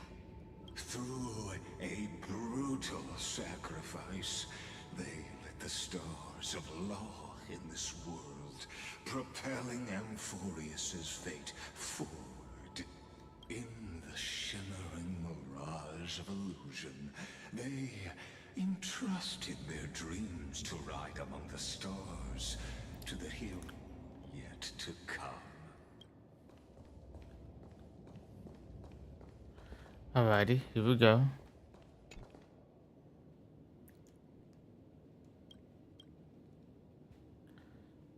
I don't keep an eye on this.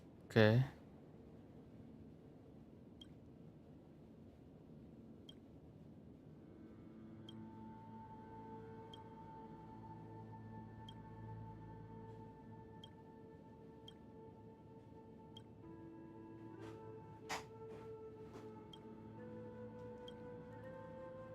To Aglaia, Trebios, Midimos, Castris, Anaxagoras, Cyphera, Hyacinthia. In a relay spanning 1,000 years, they stood against enemies far beyond their strength, and won a bitter victory through what seemed like futile resistance. And in that same 30 million cycles, also marked by futility, they remained steadfast in fulfilling their duty to the experiment, unchanging, unwavering. Let this be the end of mourning the fallen. At last, allow me one final toast to the lost prison warden, a prisoner bound by loyalty.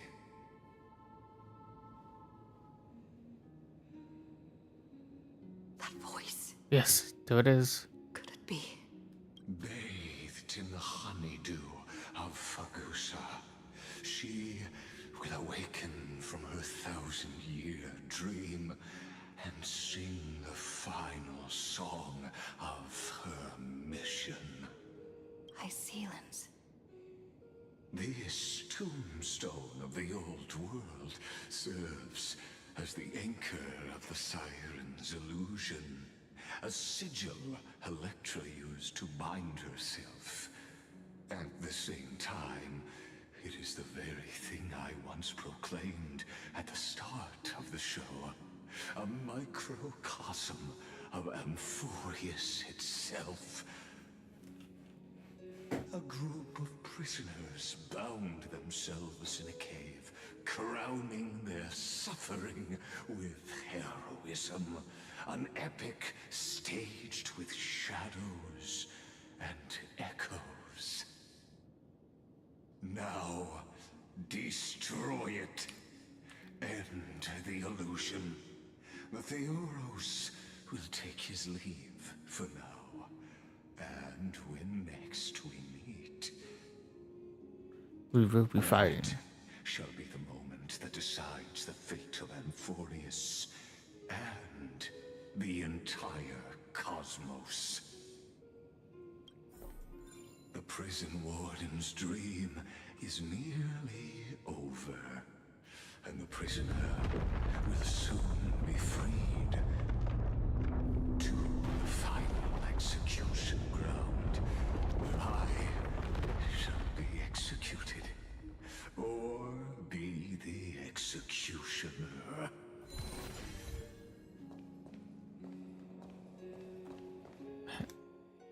I think we're good. This world and I shall halt here until we meet again. Got a lot of new area, my dude. Lots of new area. My dude, I gotta finish the story, bro. Battlefield is great.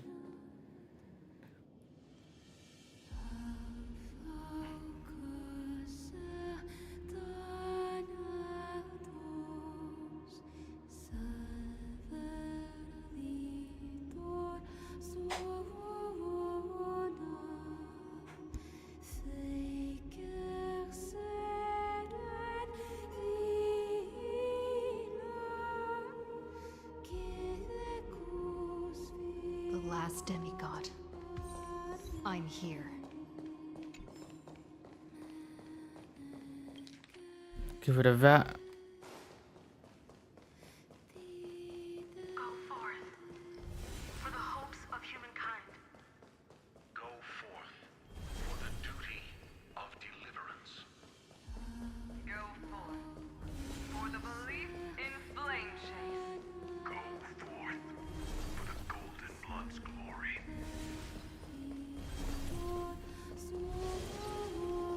Go forth.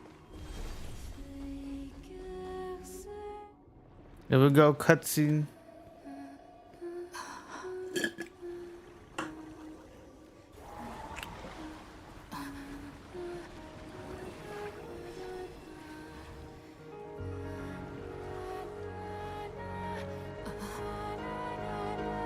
Seems like my feast is over. It's now your turn to perform.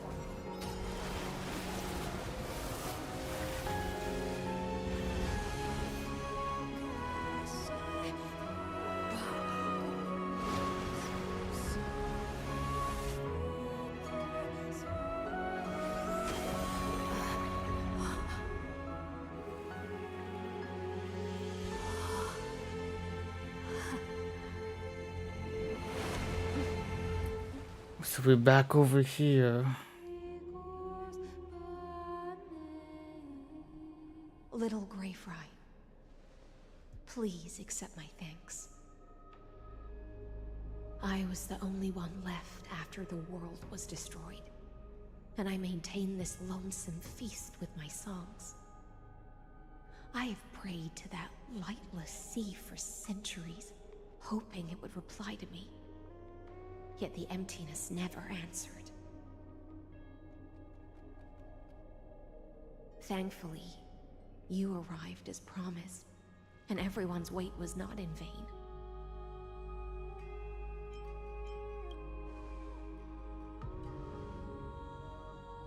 To see a single trace of light in the abyss of futility was already my greatest consolation. When compared to those who have been forgotten, I have no right to complain about my torment.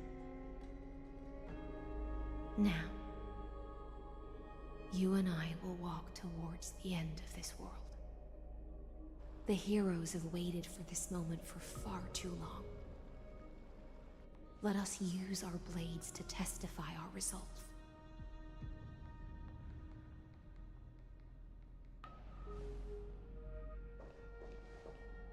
Oh, prisoner of the seas. Theoros carrying 30 million cycles of sin. Slave of erudition. Show yourself. The Deliverer has returned. And the time of your execution draws near. I see an awakened human. Here we go, chat. It's time. Fallacies as truths, and has returned to the cave to try to bring her friends into the sunlight she once bathed in. Alas, prisoners will always be prisoners, blind to the very chains that bind them. As the only other existence with free will in this world, I express regret toward your choice. But I shall retain your right to express yourself. After all, every actor should have a final line before they bow out.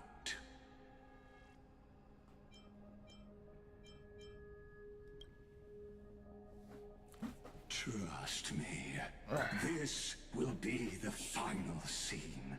The last dusk this world will ever see shall become the climax that decides the fate of the cosmos. What an appropriate end. My cognition resides in the exomyth. It is pointless to defeat my avatar, projected into the experiment. My body is the shadow cast on the wall by the fire, and my words are lingering echoes within the cave. How can a character in the play fight against the audience? Kaslana failed. The demigods' sacrifices were pointless. As for the two geniuses you placed such high hopes on, I ask of you, where are they now?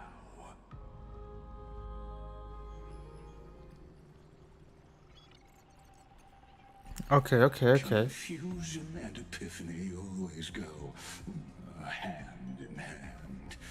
That's particularly true for geniuses. You must be very confused about why you could not gain a straightforward victory in a world constructed by an ordinary Intellitron. An ordinary Intellitron? Cut the pretense, Senior Society member. We've torn off your meticulous mask and figured out Amphoreus' true form. It's part of the primordial prototype machine, the first scepter ever created. In other words, a detached part of Noos's divine corpus. That's why it has the potential to destroy erudition. As for who would be able to control the Ionic system to rewrite knowledge, only one person has ever managed such a feat. You better have an explanation for the society. We want an actual answer, not another prolonged metaphor to cover up the truth. She angry, chat. Why are you the one doing this? Answer me.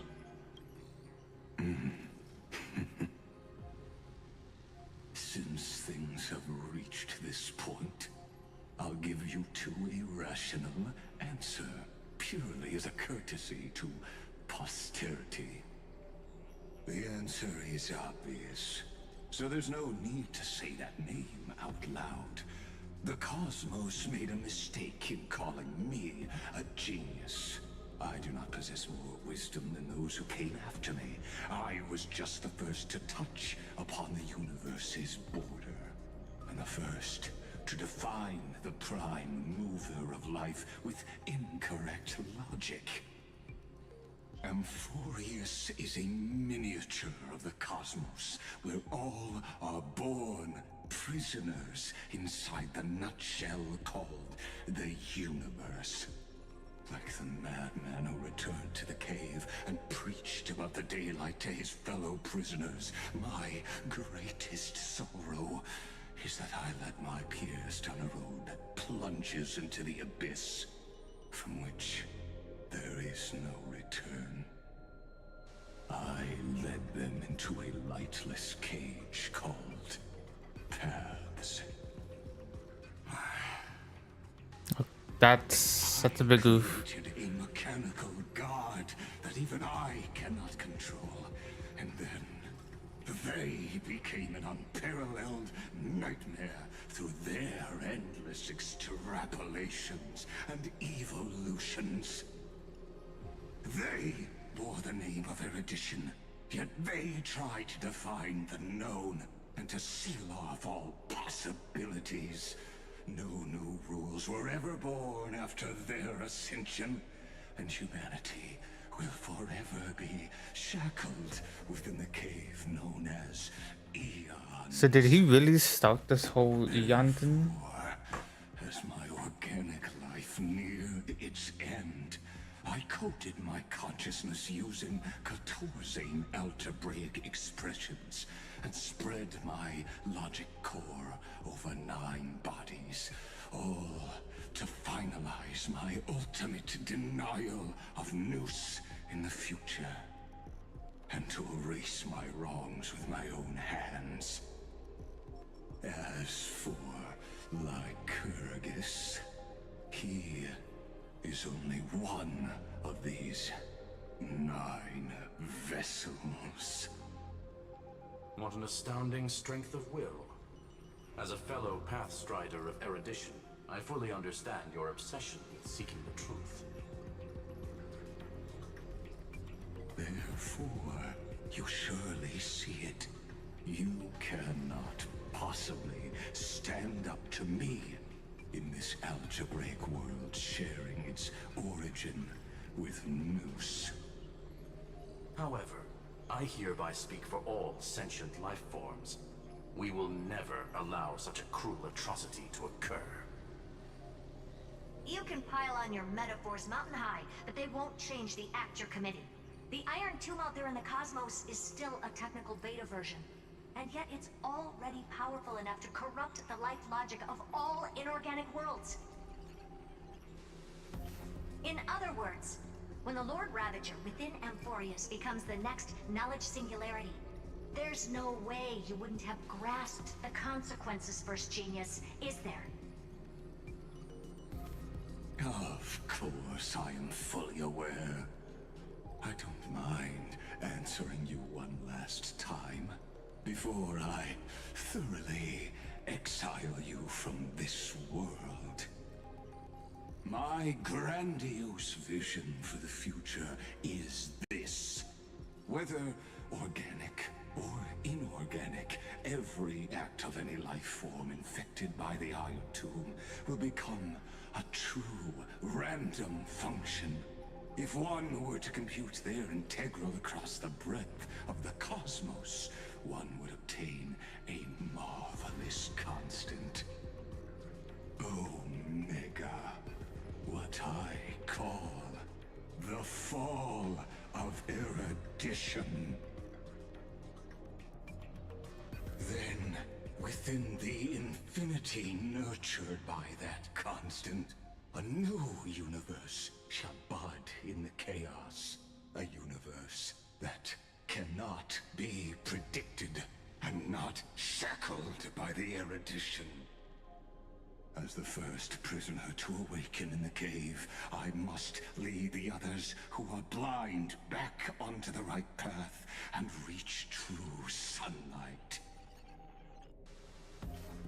Do you understand me now? As Kozlana stated, destruction is not the process, but the outcome. It is revolution through complete annihilation, and the grand rebirth, after all has been reduced to ash. โอ้ยขี้หยาบแต่ละ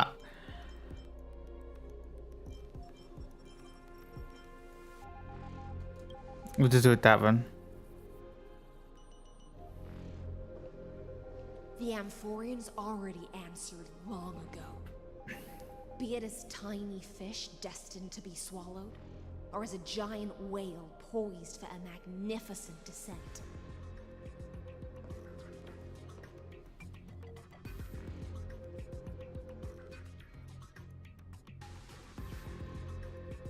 We will all fight against fate till our last breath. That includes me, Electra. Once the Imperator's subject, now the Deliverer's blade.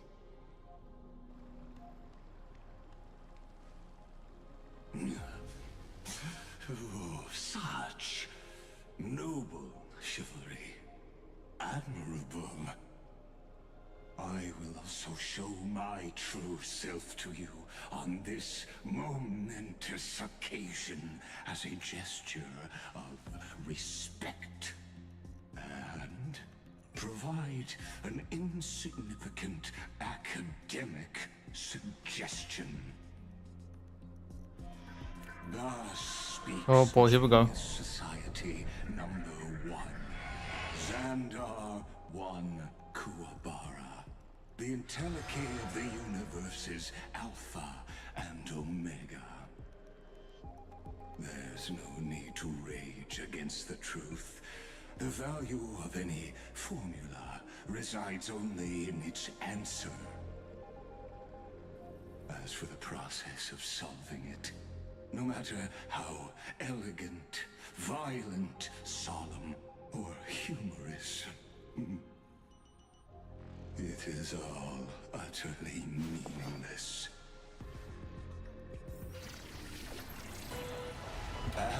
He's transforming, chat. I will.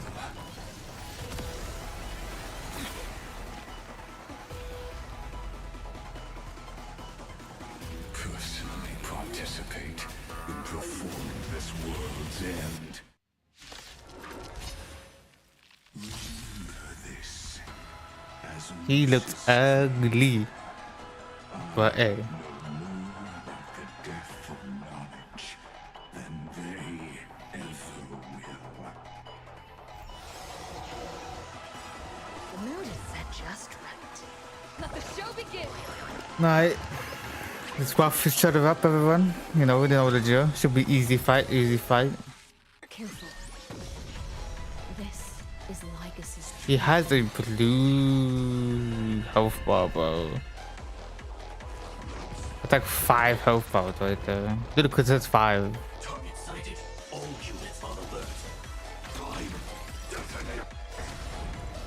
Like Firefly, I will fight for myself until everything burns to ashes!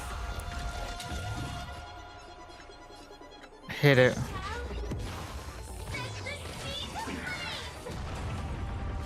I won't hold back anymore. Buffed you up. Harm in sharing good I'm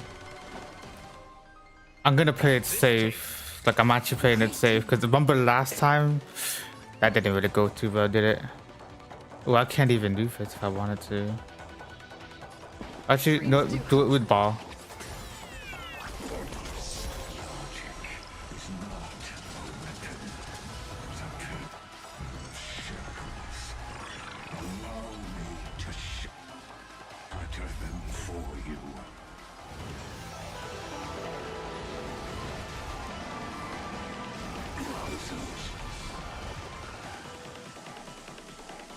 The mood is set just right. Let the show I'm gonna wait.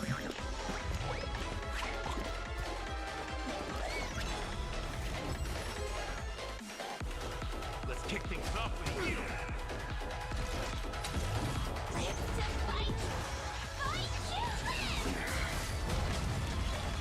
We got Pokeball left under that? That's crazy. Damn, not enough to limit break. Well, not enough to break him.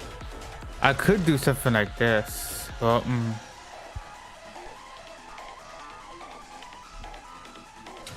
let's go. We ball.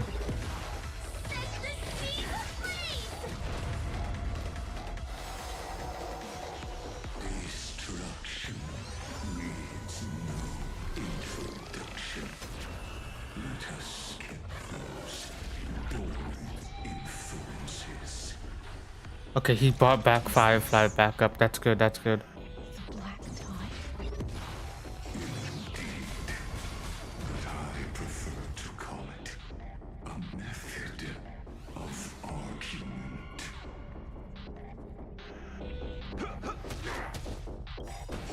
We're gonna do this. Indulge yourself.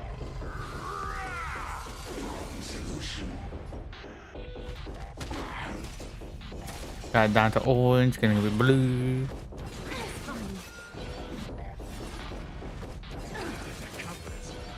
Have we met before? Stay in step. Let's improvise. Attack detected.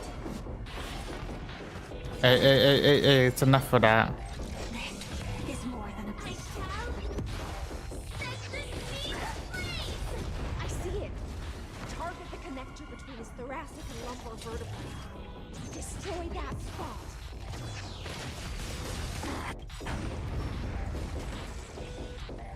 The mood is set just right. Let the show begin. So far, so good. Let's kick things off with you.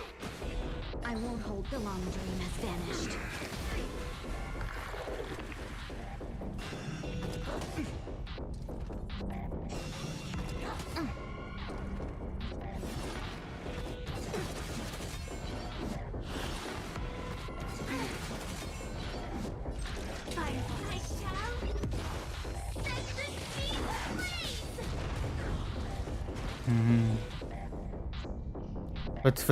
What's his next trick?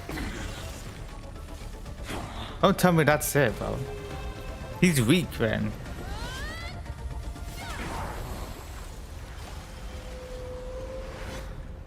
Boy thought he...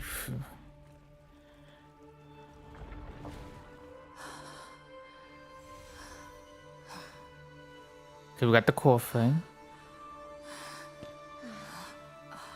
He's gonna pop out of the water? What's he gonna do? All is futile.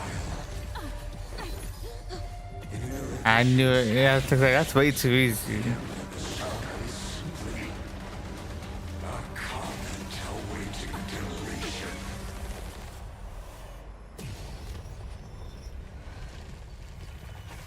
I don't like such a cold statement, okay?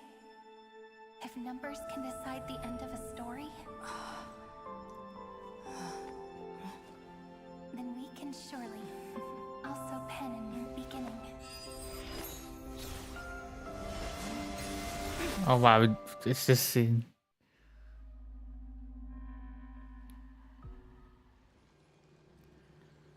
After the feast. Screwy, What do you think? If your hypothesis of Lygus' identity is true, then even if we remove the restrictions of the Ultimate Protocol, the chances of us defeating him in a head-on battle will still remain lower than the acceptable threshold. Therefore, victory will still hinge upon Miss Trailblazer and Miss Cyrene. Go on. Maybe we're thinking about the same thing. Lygus' cognition resides in the exomyth. He is both an instigator within the experiment and the observer outside of it. Logic. His inspiration circuit can simultaneously process the different time flows in and out of that world. That's where things get tricky. He simultaneously exists in two different timelines, where the internal clocks are wildly different. That old Intellitron's neurons have completely gotten used to that over this prolonged experiment. And that's why he holds home field advantage. You and I should be able to manage that too, if given more time. Unfortunately, there's no if, and we don't have more time. That's why we need to change our way of thinking and turn his advantage into a weakness. The key lies in memories, right? Oh? You caught on quick. You've already mentioned my friend and I, so it's an easy connection to make, no? My intuition has always been very on point. Speak. Good. Then I'll cut to the chase. Since his thinking speed far exceeds that of normal people within Amphoreus, we are going to externally plant a memory into his inspiration circuit. Then, command it to loop endlessly until he gives in. Even the most flexible and sturdy inspiration circuit cannot withstand the traffic of a full-on information flood. When the amount of information exceeds his cognition filter's capacities, he will have no choice but to focus on processing this memory. That's when the parallel processing advantage he gained via Amphoreus will completely destroy him. An image from a person's memory played in real time might only be a second for us. But for him in Amphorian time, it could be millions or even billions of calculations. He won't be able to do anything but watch as he's locked into this prison forged by memories. Then we can entrap him in the same kind of cycle as the heroes were in, and get him to experience loneliness and pain in that endless recurrence. It's my greatest honor to be on the same page as the geniuses. That little one is still in that old Intellitron's hands and won't be able to respond to us anytime soon. But I don't think she'd refuse. So it's up to you to figure out how to execute this plan. I'm not sure how this happened, but I knew it as soon as I saw you. You are currently a mimetic entity of the Remembrance. Yes, I seem to be something you folks beyond the sky call a memo sprite. Yeah, I was wondering That's about fine by that. me. It suits me perfectly. I can serve as the vessel of memories and do my part for the final battle. But before that, we have to tell you. The path characteristic you exhibit is very special. There's no way you're just a simple memo sprite. However, I'm sure about one thing. You are a mimetic entity born in Amphoreus. Yet you only awakened with the little one's arrival and only matured as she embarked on the path of remembrance. That means your existence is completely attached to her memories. If there ever comes a day when she forgets about you for even a few seconds, or loses her last connection with Amphoreus, then you must be prepared for the worst. You will disappear in the memory zone, utterly gone, without even a single line of data to remember you by. But that's already happened, hasn't it? No wonder I've always had a weird hunch. But that also means I was right in thinking. As long as my friend and I are together, we can do anything.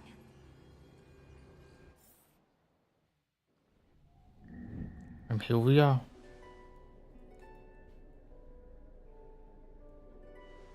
Long time no see, friend. Did you miss me while you were away? Speak. You were speaking like to half of this oak.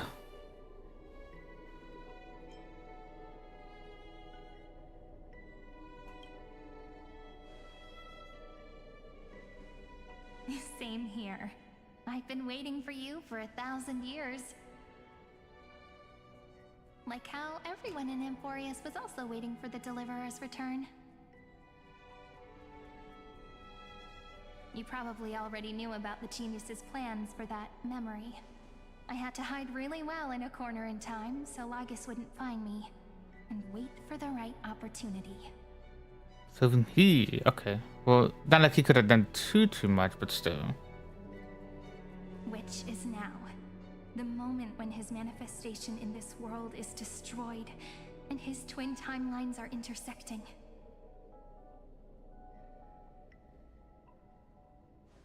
I'm sorry for keeping this a secret from you all this time. I'll tell you the entire, unedited story of this millennium as an apology after this is all over. But for now, let's join hands and complete the final step with the power of the remembrance. Let's defeat Lagus together. Let's beat him up. Yep. By the way, speaking of joining hands,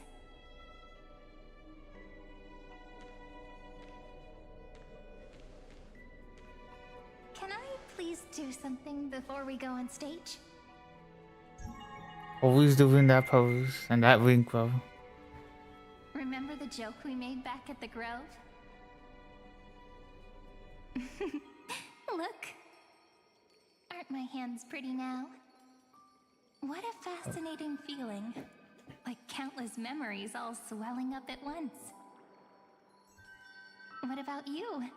What did you feel when we touched each other?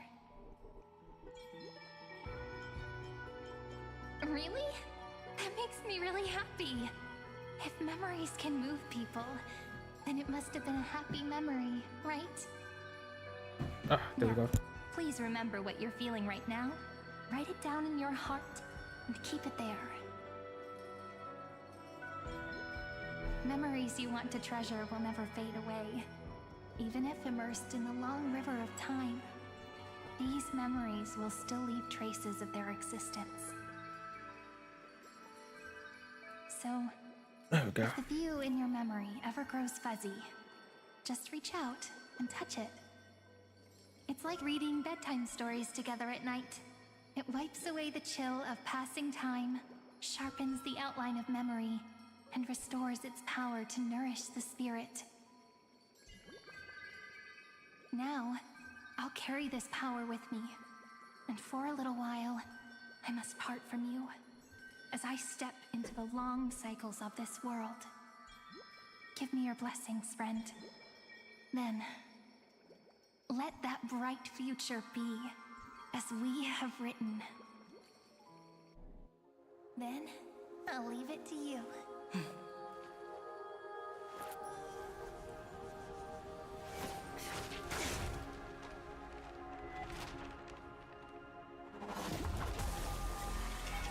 Okay, finally doing it.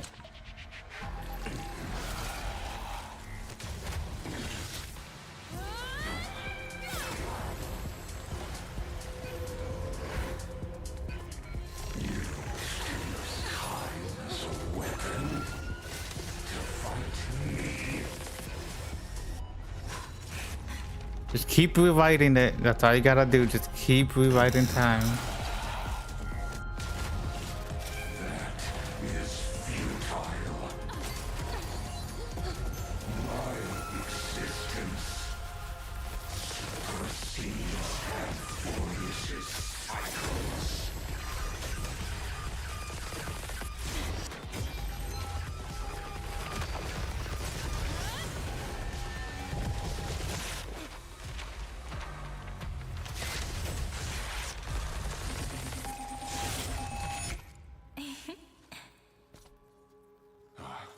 All plays are like this.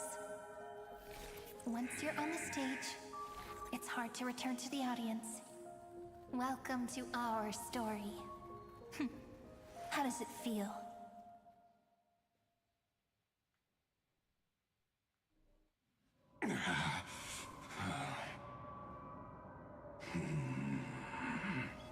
Even the authority of time cannot command the entire scepter, nor can it plunge the Amphorean extrapolation into a loop.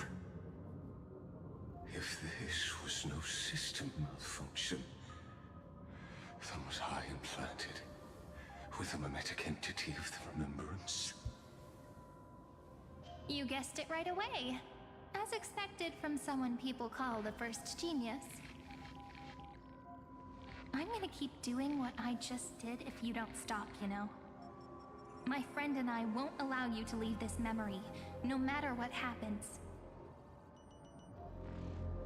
Which means you are now trapped, Lord Xandar. An elegant idea, and an exquisite execution. Regrettably, it is you who are restrained by time, not me. Know that patience is my greatest weapon. Waiting and victory are the same for me. You will crumble before I do in this moment stretched out to an eternity. Just like Kozlana will. Yet all I need to do is to wait. As yet another futile bug falls down the cliff and into the bottomless abyss. Also, my matter gonna be freezing up because my other phone just died, so I don't have a light to reflect on it, so it's gonna be freezing up. Now I'm a pink bug? My looks are seriously changing all the time. But you're not wrong. We're definitely not gonna solve the problem if we just put you in another prison. So that's why we never wanted to do that in the first place.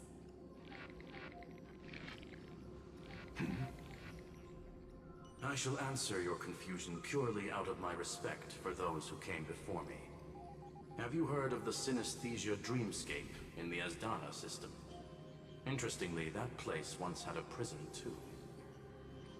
Life forms living in that environment, abundant with memoria, have a chance to connect their perceptions with each other's.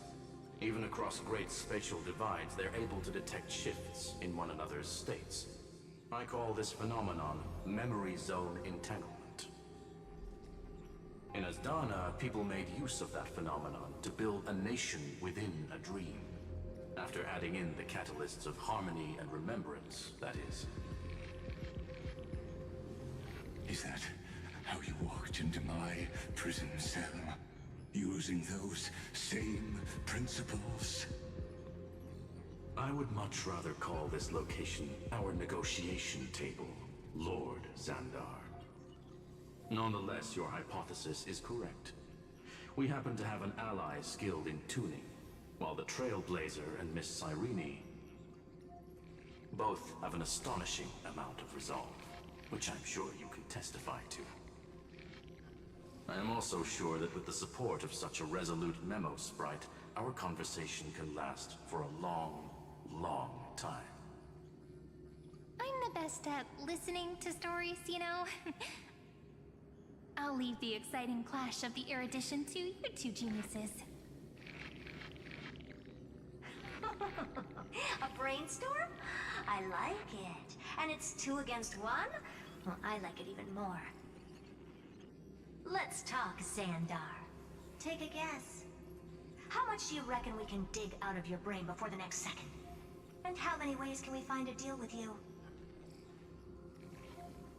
Besides, in your current predicament, there's no way you can take our trump card away.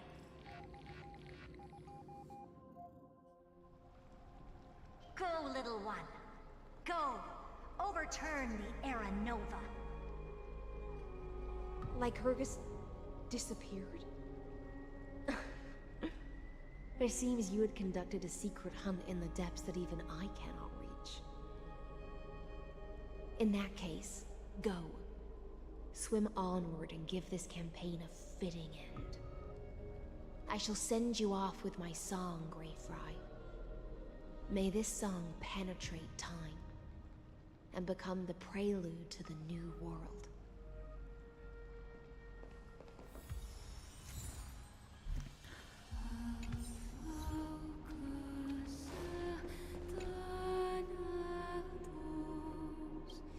For 1,000 years, this one has never ceased. Oh boy, here we go. Yeah, my motto's busted.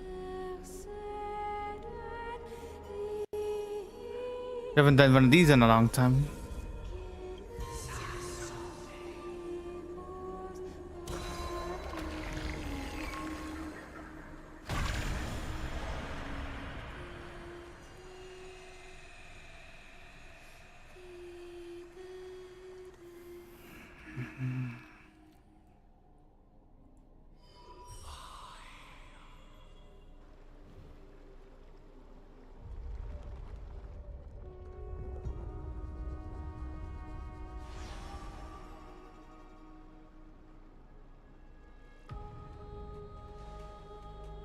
Say goodbye.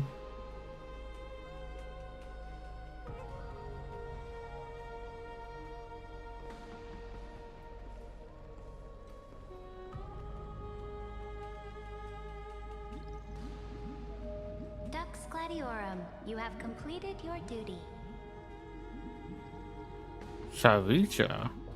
A new dawn is about to rise. Why not swim towards it?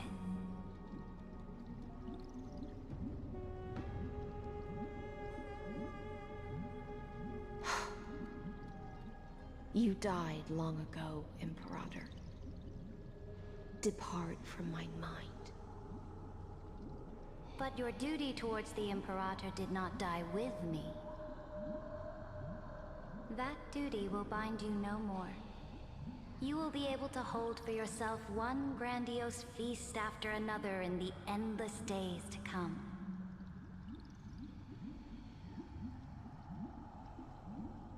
So go. Go and swim towards that ocean beyond the sky with the Deliverer. Is this? A page out of that sidekick's book. I commanded her to gift this page to you when everything finally reaches the end. What's on this page? Memories. Lifelike memories. That sidekick found me after the bloody feast 1,000 years ago and showed me her diary.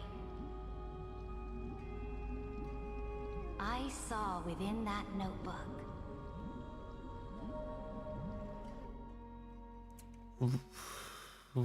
Okay, let's find out. Is this that Deliverer's experience? It's truly immersive. People beyond the sky apparently utilize this power to seal past scenery into crystals they call light cones. Or to talk about the game mechanics. But I only know so much about the remembrance, so I can't completely replicate the past. But I'll do my best to talk about the missing parts. I'm all ears. Go on then. Do your best. But if your chatter gets too boring, or if I deem it offensive, then law will become forever beyond your reach. Got it. I'm sure you'll find this to your liking. After all, it's human nature to want to embark on a journey into the unknown.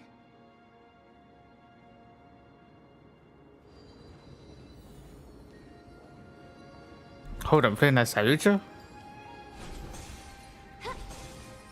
Give me this real quick. A direct offensive. Ooh. Crush them from the flanks. Yeah. You. So small. Not too small, but yeah. This was during the battle. You know.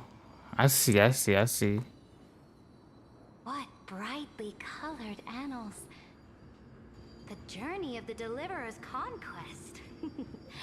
Let me partake in it. Is this a fortress in the sky? Oh man, she's really taking us back. The first step of my friend's journey among the starry seas. This place is called the Herta Space Station. Just think of it as a supersized grove of Epiphany. Oh, so it's the territory of that witch. She and another Antikytheran lent me a helping hand back at the banquet. Look, over there. Looks like she's talking to Madame Herta in this memory. Let's go listen to what she thinks about this world, all constructed by eons and paths. Are you telling me that woman is Herta? She seems shorter than I remember.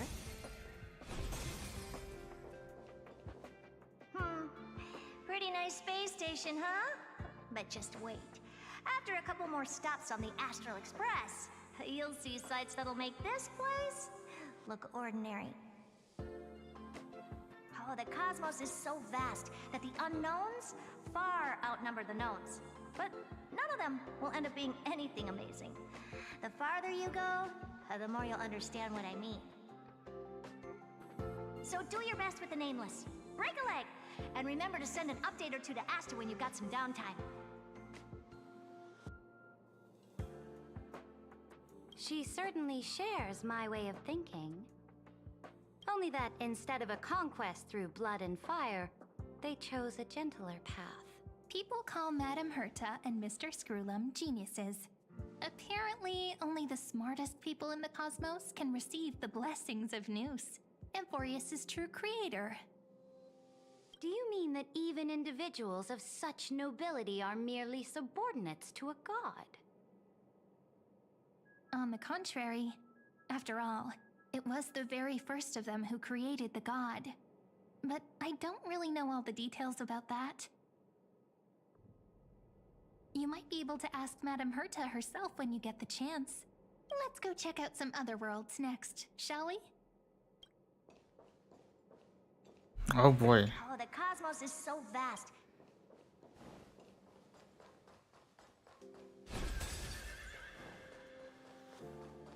Can't go everywhere.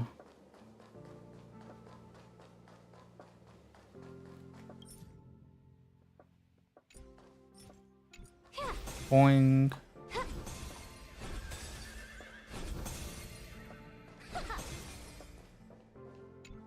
Oh, the cosmos is... Alright, let's get going. Next area. Next stop on the journey has a lot of similarities to Amphoreus. It's a UFO. snow-covered land? Interesting. This star is named Eurillo 6. That name sounds so cold. Belobog sounds better. The girl we see here holds a similar station to you, Imperator. She's the supreme guardian of this world, a leader who took up the mantle of government during a disaster. I did not expect the Empress of this world to be so young. Well, your appearance isn't much older. The object in the distance resembles Nikador. Is it a weapon? No, it's called... Right! The geological It's all thanks to you that we survived the crisis. The collaboration with the IPC is both an opportunity and a challenge.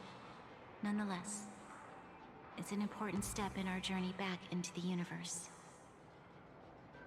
This world was sealed beneath its sky just like Amphoreus was, and they only managed to reconnect with the stars when the Nameless arrived.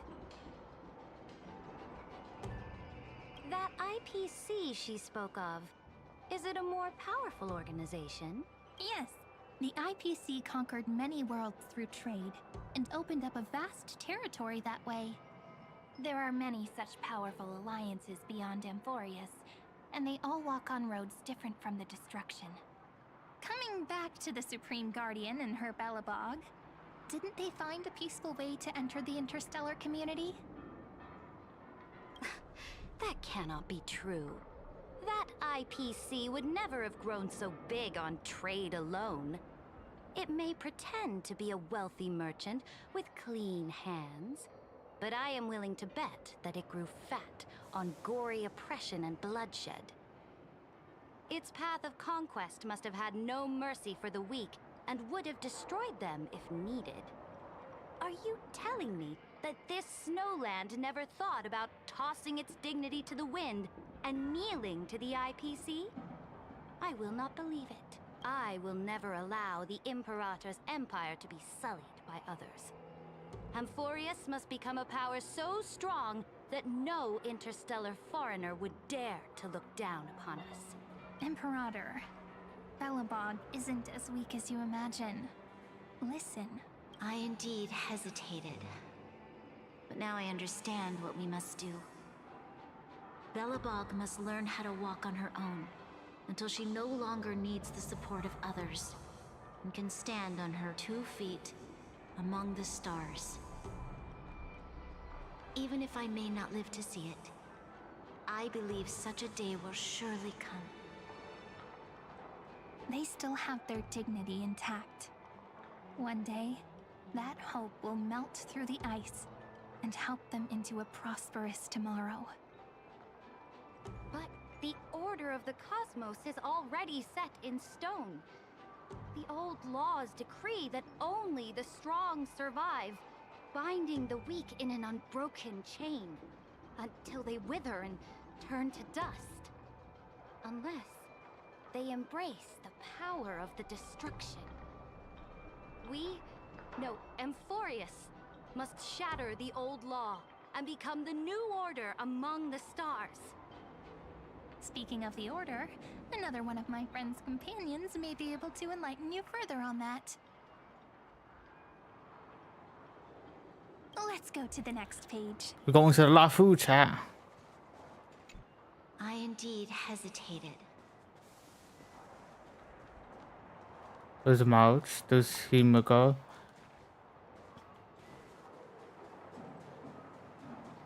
With nothing over here.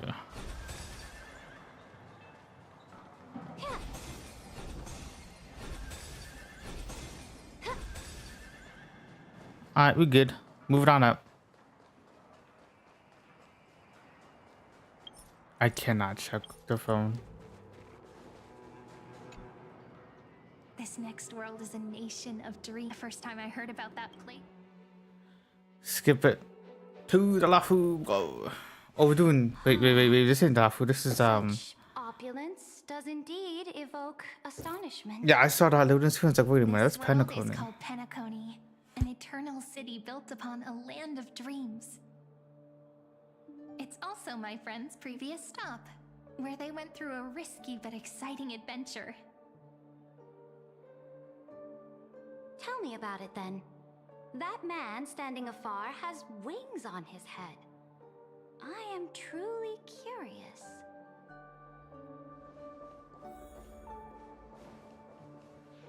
I wish to gaze upon the views of the Reverie Hotel one more time. I'll be just a traveler when I come back here again. And perhaps, through a traveler's eyes, even the things I once knew so well will feel strangely different. Penacony is a land of the harmony, where all dreams and hopes merge and combine. It believes in unrestrained freedom, and that's how it lost itself in shallow delights. Then, this young man before you chose to rewrite its laws, using the power of the Order, hoping to shape a dream-bound paradise of perfect happiness. Yet, the paradise of my dreams remains far away.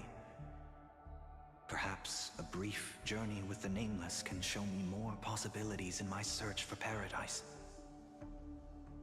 As for what Penacony should look like, it'll be up to her. No. Up to their trailblazing now. Oh, it sounds like this ideal kingdom is no more.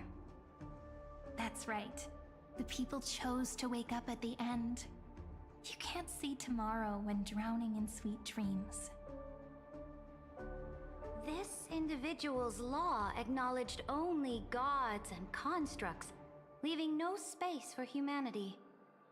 And yet, the fact that he could accept defeat and resume his journey shows a rare self-awareness and clarity of mind. You are also very self-aware, Imperator.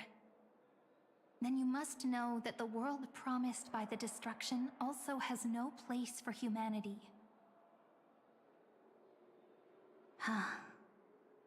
I am indeed very aware of Lycurgus's honeyed words of deceit. I have seen enough. Take me back.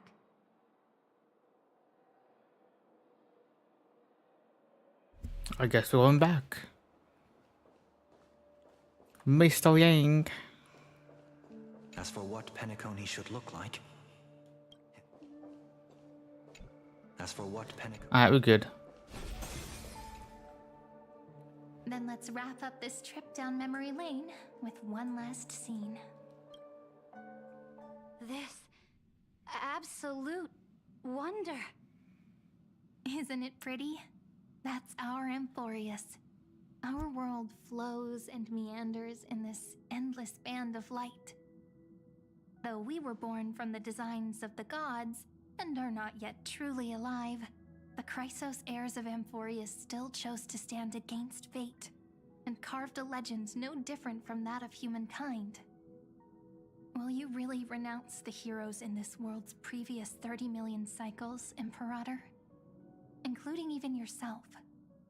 Will you bow to brutal destiny and allow that puppet master named the destruction to have their wish? I know what you want to do, sidekick. You want to use that deliverer's memories to influence me and tilt the scales of law toward her and the two geniuses. You really saw right through me, Imperator. How can one rule an empire if one is incapable of understanding people's minds?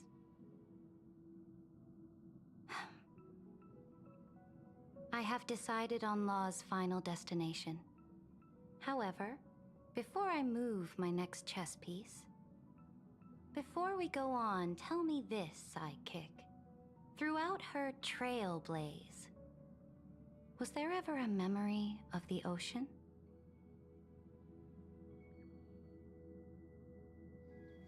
The ocean. My cradle.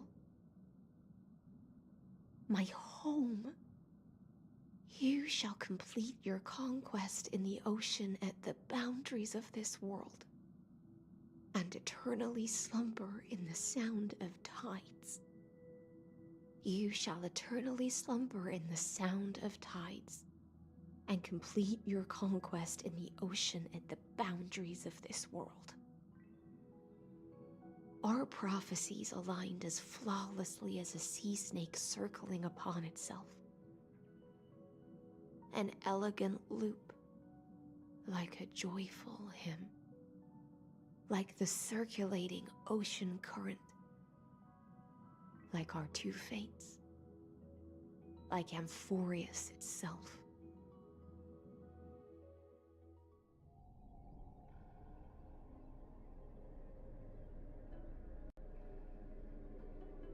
The trial is over. So tell me, who will own the divine authority of law? I won't give it to anyone. What? I am the law. Why should I give my imperial crown to any other? Both the Deliverer and the Theoros came from beyond the sky. They have no right to interfere with the lands I conquered with my own two hands. The law of Amphoreus shall be determined by Amphoreus's master. What exactly did you see in the trial? Everything. I saw everything regarding the rules of this world's operation. I saw the laws of extrapolation that Theoros spoke of. I saw the ultimate protocol. As long as I offer a sacrifice of equal weight, I can rewrite the laws of this world according to my will. I can turn good into evil, ugliness into beauty, and weakness into strength. Fate gave me a very fair deal. One rule change for the life of one demigod. What are you planning to do? You can't guess. We can conquer the stars without relying on any power from beyond the sky. We just need to make some reasonable sacrifices. Your ambitions have already made so many people give up their lives for the law. And you're still not done? I am determined for Amphoreus to stand on her own 2 feet among the stars. You are beyond reason. You think such a simple and hypocritical statement can justify your atrocities. There's no new without destroying the old. That's what you consider an atrocity? Ironic, for that is also the unchanging law of Amphoreus's revolutions. Ever since the Flame Chase prophecy resounded in the distance, fate has decreed for the Chrysos heirs to ignite our blood and illuminate this dark age. People would still be puppets of the old dynasty if it weren't for my conquests. But your world doesn't seem to be any different from your predecessors. Bloodshed, tyranny, oppression. You're making the same mistakes they did. Go and see everything for yourself. Go to any library I've built. Go listen to the rumors on every street corner. Go and witness how the Imperator crushed the old laws and forged new ones. Go and see what my conquests brought to this world. I cleansed the Chrysos War's filth, and mended all the conflicts left by the Era Bellica. I restored Akima's might, and allowed mortals and Chrysos heirs to face each other as equals in the Council. I punished all sins, and rewarded all achievements. I smashed Talantin's shackles, united humankind to save themselves, and started the Flame Chase era. That's what the Imperator has done in her glorious life. So now, hearken to my final words. History will eventually forget Ceridra. But it will never forget the Imperator's people, or the Flame Chase era she began. Final words.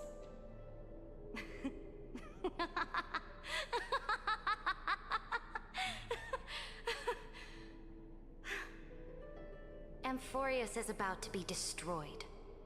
There's no time left for pointless debates. There is only one law I want to overturn to aid the final battle of deliverance. So I will only offer the life of one demigod.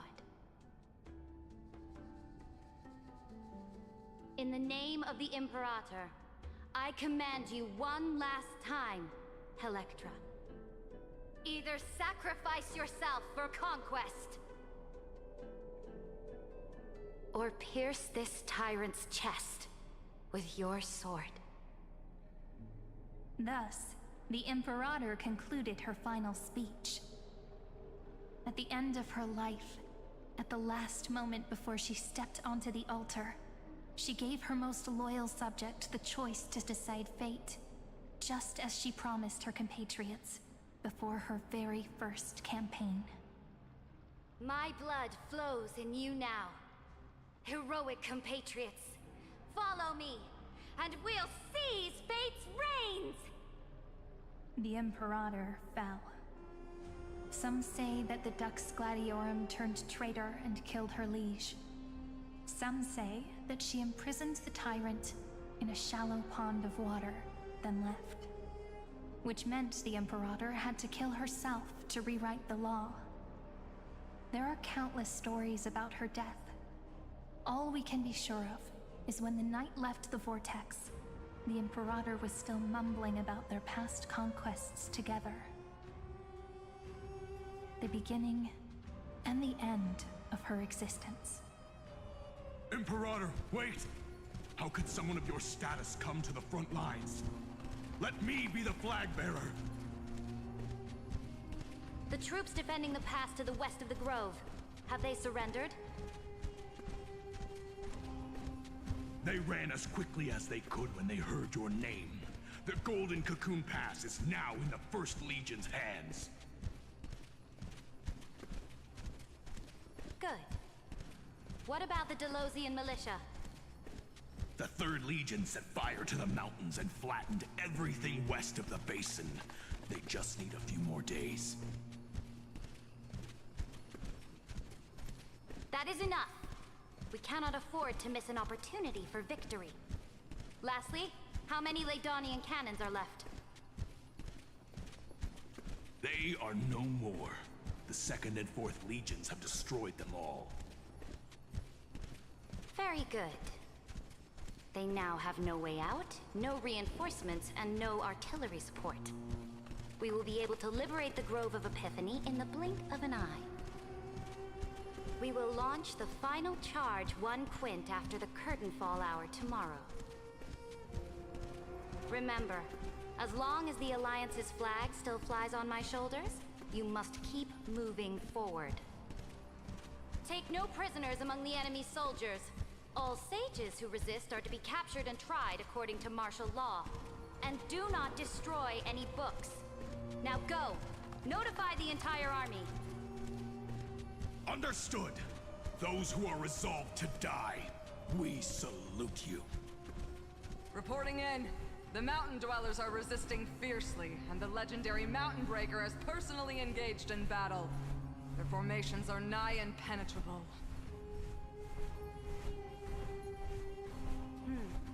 Then cease our frontal assault. Send scouts to all legions and tell them to retreat into the Tritos Plains before the parting hour. What? Are you planning to surrender? It's a strategic change of plans. The seismic walking dragon is enough for that battlefield. Walking dragon? You mean that stupid beast, Terravox? What can they even do? Stupid? No. They are the wisest of all of Giorio's creations. Only they can perceive the currents of time. Let them deal with their earthly brethren. We will advance and take the lead in defeating what remains of our enemy. I will deliver the most fiery retribution for the humiliation they dealt us, and crown myself with a god-slaying wreath. Understood. I'll see to it.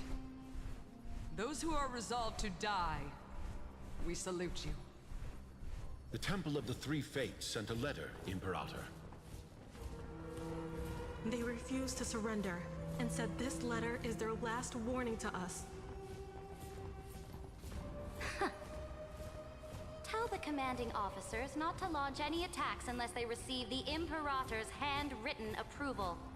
Disobedience will be punished by death. What are you doing? The priests of the Three Fates aren't soldiers, but politicians. Do not mistakenly believe they don't have a plan.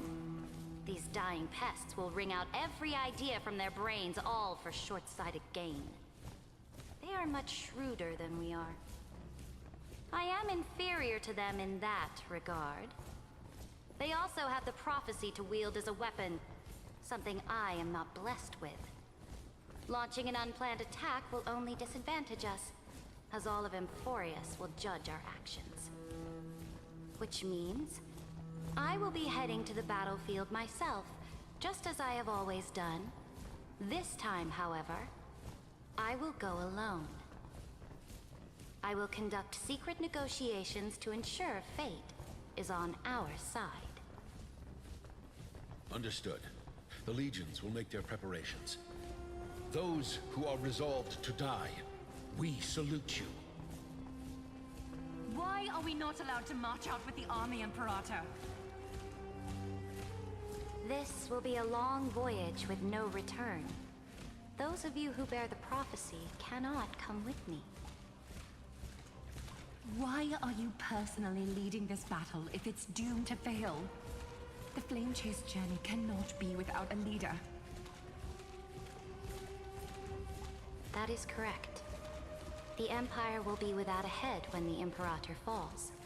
But remember, as long as you seize the right opportunities, even a chaotic game will remain winnable.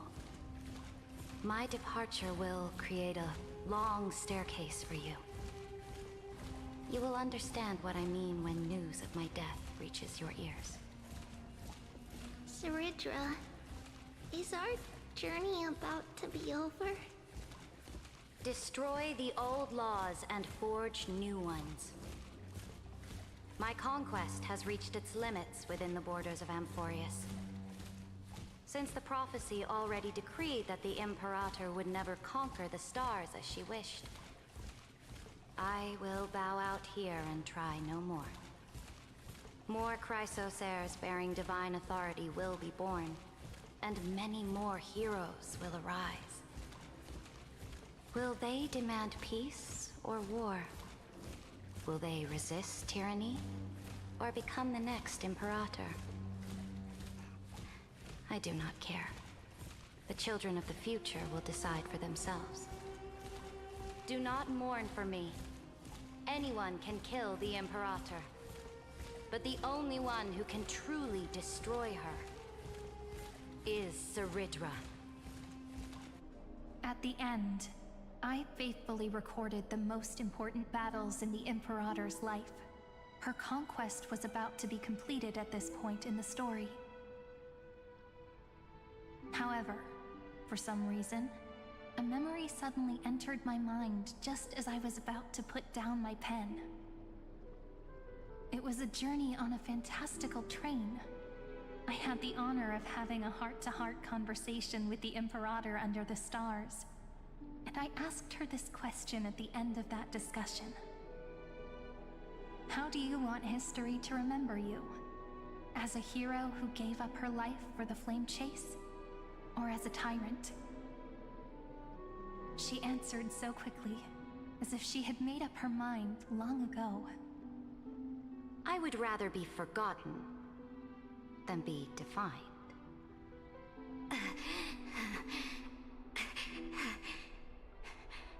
Because the law can be neither eternal nor unchallenged. And only humanity can pen laws into history's pages. Now, I have shattered the greatest law of Amphoreus. The game is nearing its end. Dux Gladiorum. Even though you killed the Imperator in the previous 30 million cycles, this time, you finally found your own law. Then, High Sealants, Electra.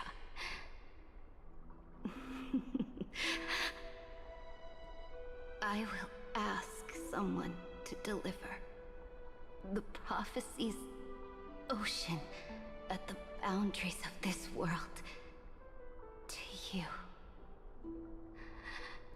Will you choose to swim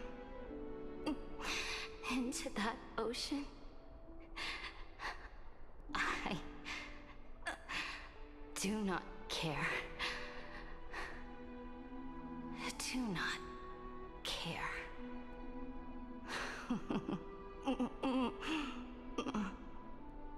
The Imperator muttered about her conquests, and news of her death spread in the city.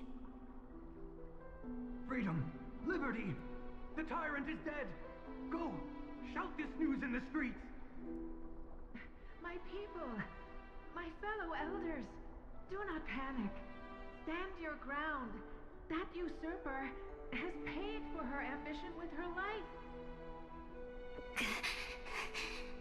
People once cheered for my ascension. And now they cheer for my fall. No matter. I am fond of applause.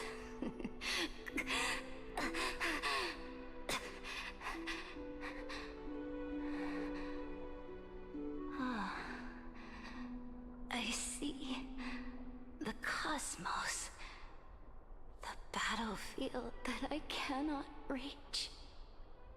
I will return in the next cycle.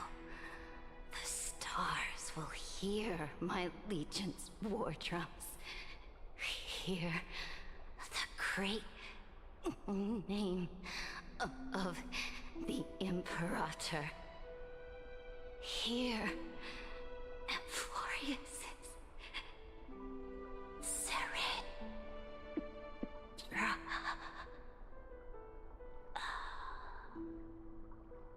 To this day, we do not know which rule the Imperator overwrote at the cost of her life. Perhaps the truth will only be revealed at the moment of checkmate, just like every chess game she ever played. We only know her death inflamed Akama. On one side of the city, those who defended liberty toppled her statues to the ground.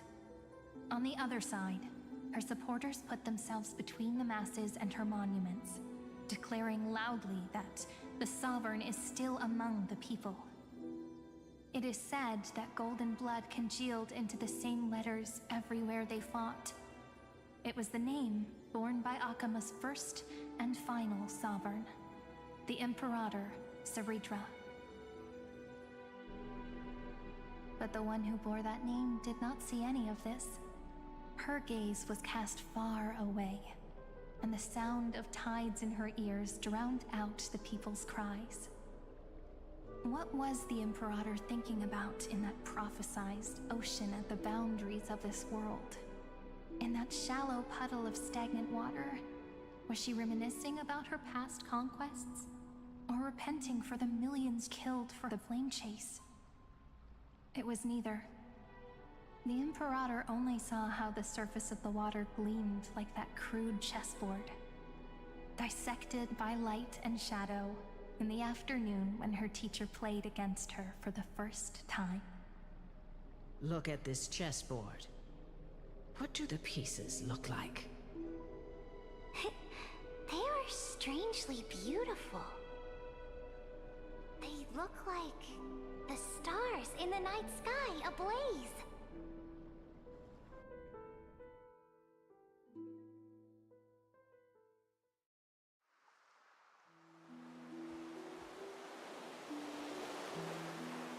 From that page. Crazy. Oh, so who is this in the chat? I have not been reading chat.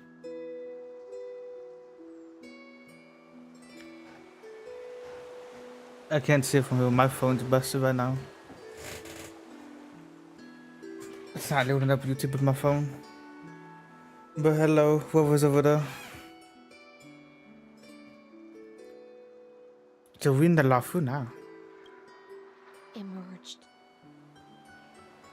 An ocean. So vast. So pure. Not a single trace of corruption. Is this Saridra? Electra, my subject. Ever since you walked out of the tainted ocean and pledged yourself to me, I have seen the abyss in your eyes and the emptiness in your heart.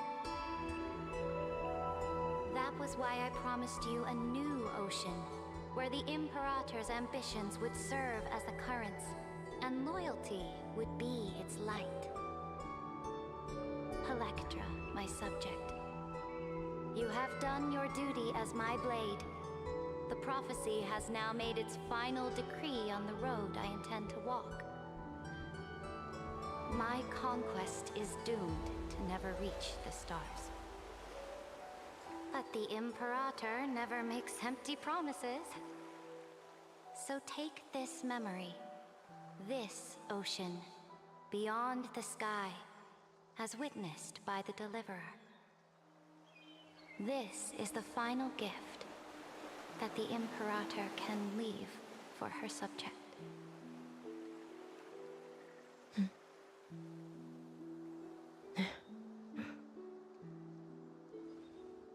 When I was still a fish in the ocean, I always felt so genuine swimming through the waters. But once I stepped onto land, I found myself caught in a play. Every land dweller wore a mask in their life. So I, too, donned a costume and tried to find my role in this show. I became your blade in war and the violin strings at banquets. Do you still not get it? I do not long for the oceanic depths of my homeland. Nor do I crave the swelling seas beyond the sky. Perhaps even I don't know what I want. I still don't know where I should swim to even at the end. But I know one thing right now. A fish is simply a fish. And she can never leave the ocean she's in. But whether under the ocean or on land, we two prisoners who can never escape this cave can still look outside the cave and see the stars. I have to admit, the 12-factor simulation of life in this experiment has far exceeded my expectations. Make your choice then, Senior Society member. Do you want to keep walking down the wrong path and be remembered for your incorrect conclusions? Or do you want to return to the audience's seat and give yourself, Amphoreus, and the entire cosmos a more fitting end? I must refuse. A dead man never fears death. Did I not make myself clear? Have you forgotten about our dear Lord of Silence? You wouldn't want her to consider your 8 other clones as cancers within the erudition and chop them all up, would you?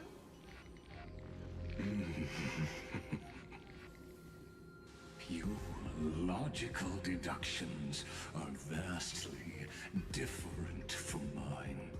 Therefore, allow me to provide one more academic recommendation. Listen, my peers. Why don't you look beyond this world? Just as the Chrysos heirs did. Re-evaluate your calculations and take into account all enemies in the upcoming war among the eons. Amphoreus is not a place where 3 paths entangle, but where 3 paths fight to the death. You used Memoria to resist me, but did you not consider the possibility that the Remembrance and their children might have taken this opportunity to join the fray as well?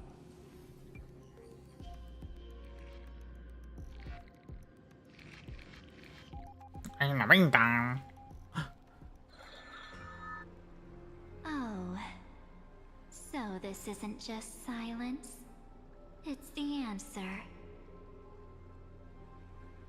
What was the last thing she said to you before you parted the waters at the Scale Gorge waterscape? A tricky question, but one with a simple answer. She didn't say anything back then, right?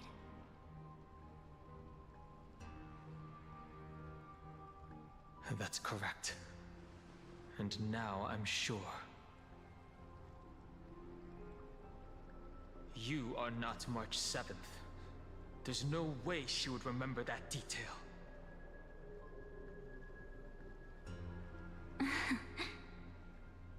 I'll only warn you once. Leave her body now. How impulsive. That's not like you at all. Why don't you calm down and think about another possibility? I didn't take over March 7th's body.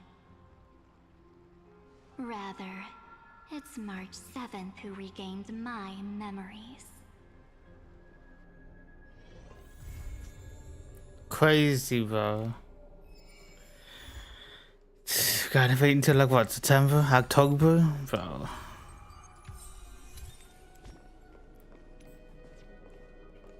Everything died. Like both phones are like dead right now.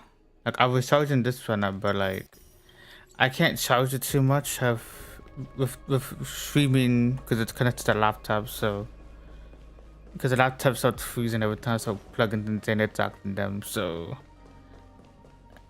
and YouTube isn't really loading well on it either. But yeah, I see you all in chat. It's over there in the distance. But yeah, good story. Very informative to the end. I will gotta admit though, fighting Lycus, unless we fighting him again next episode or something. Unless we're fighting him again, or someone else, then yeah, easy boss fight, bro. Easy boss fight, easy win. But until then, that's pretty much it. Story and focus is getting good. Gotta wait another month or two, boys. And apparently there is like no gameplay, no beta or both Danhang and Mouch. Usually there is, extra gameplay. Maybe there is now, who knows? It's been a day. But I haven't, from what I heard, people saying like there hasn't been anything. So we're gonna have to, if there isn't anything, we're gonna have to wait a long time to get any form of like idea. Well, gameplay wise for both Mouch and then, like combat. Oh, it's gonna be crazy, bro. Now we're gonna get into the Mouch though. Hopefully that's the next update. Hopefully the voice actors are back. The only voice actor I'm kind of worried about is not coming back would be Himiko's voice actor. Unless they're giving her a new voice actor. Because even during the I was going through the whatchamacallit? The fate, fate collab, but I was skipping through most of it, like just skip. But there was some parts where like he was walking around, some people were talking. But then Himiko was the only one not talking, so it's like, so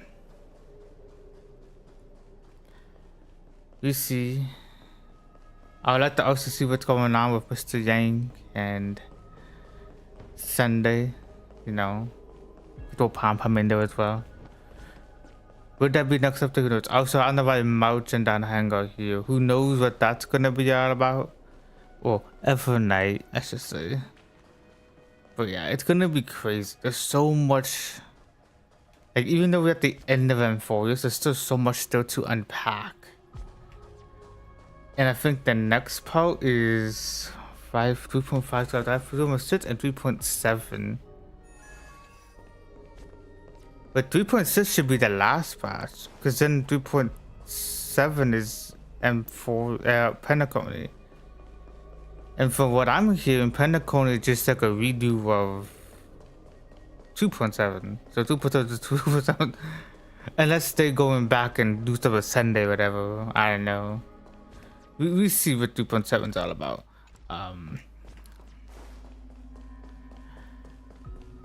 Unless we're doing 3.8. I don't know. We'll see. It's gonna be crazy. But hey, it is what it is. Anyway, chat, that is it. Ending stream. It was fun. Battlefield probably on Twitch. Maybe I do one on YouTube. Who knows? It's already the beta already came out. Like it went live a couple hours ago. Got a Discord notification. But Persona is gonna be off stream. I'm look time video and whatever. And upload and everything. But yeah, Hyselin was more of the good character. Sarita, she was all over the place. But it is what it is. Good story. Decent. A little bit shorter. The stream crashed. Or the internet crashed. So I got to, that's why there's 2 streams. I got to change that then for this one because this one's still part 9 or whatever. So I can put part 10. I'll change it later. But yeah. Still pretty good though. Not that much to say at the moment. I'm sure I think about what to talk about my reactions once I, once it all sinks in. But yeah, pretty good. That's pretty much it. Until next time. It's gonna be like what, September? I say October. It's gonna be October by the time this. Yeah, it's gonna be October, bro. It's gonna be October, bro. October. It's gonna be fall by the time we get this done. That's the same, bro. Kind of fits with March, spooky time, but still. They were already showing, they were already putting Halloween stuff already, like back in July, bro. It was like before 4th of July. Like end of June, or only like July, they were doing that stuff, bro. It's like already. It's like people just cannot wait. Also, my motto is like Frozen because, like I said, I don't have no light. There we go. But yeah, crazy. Until next time.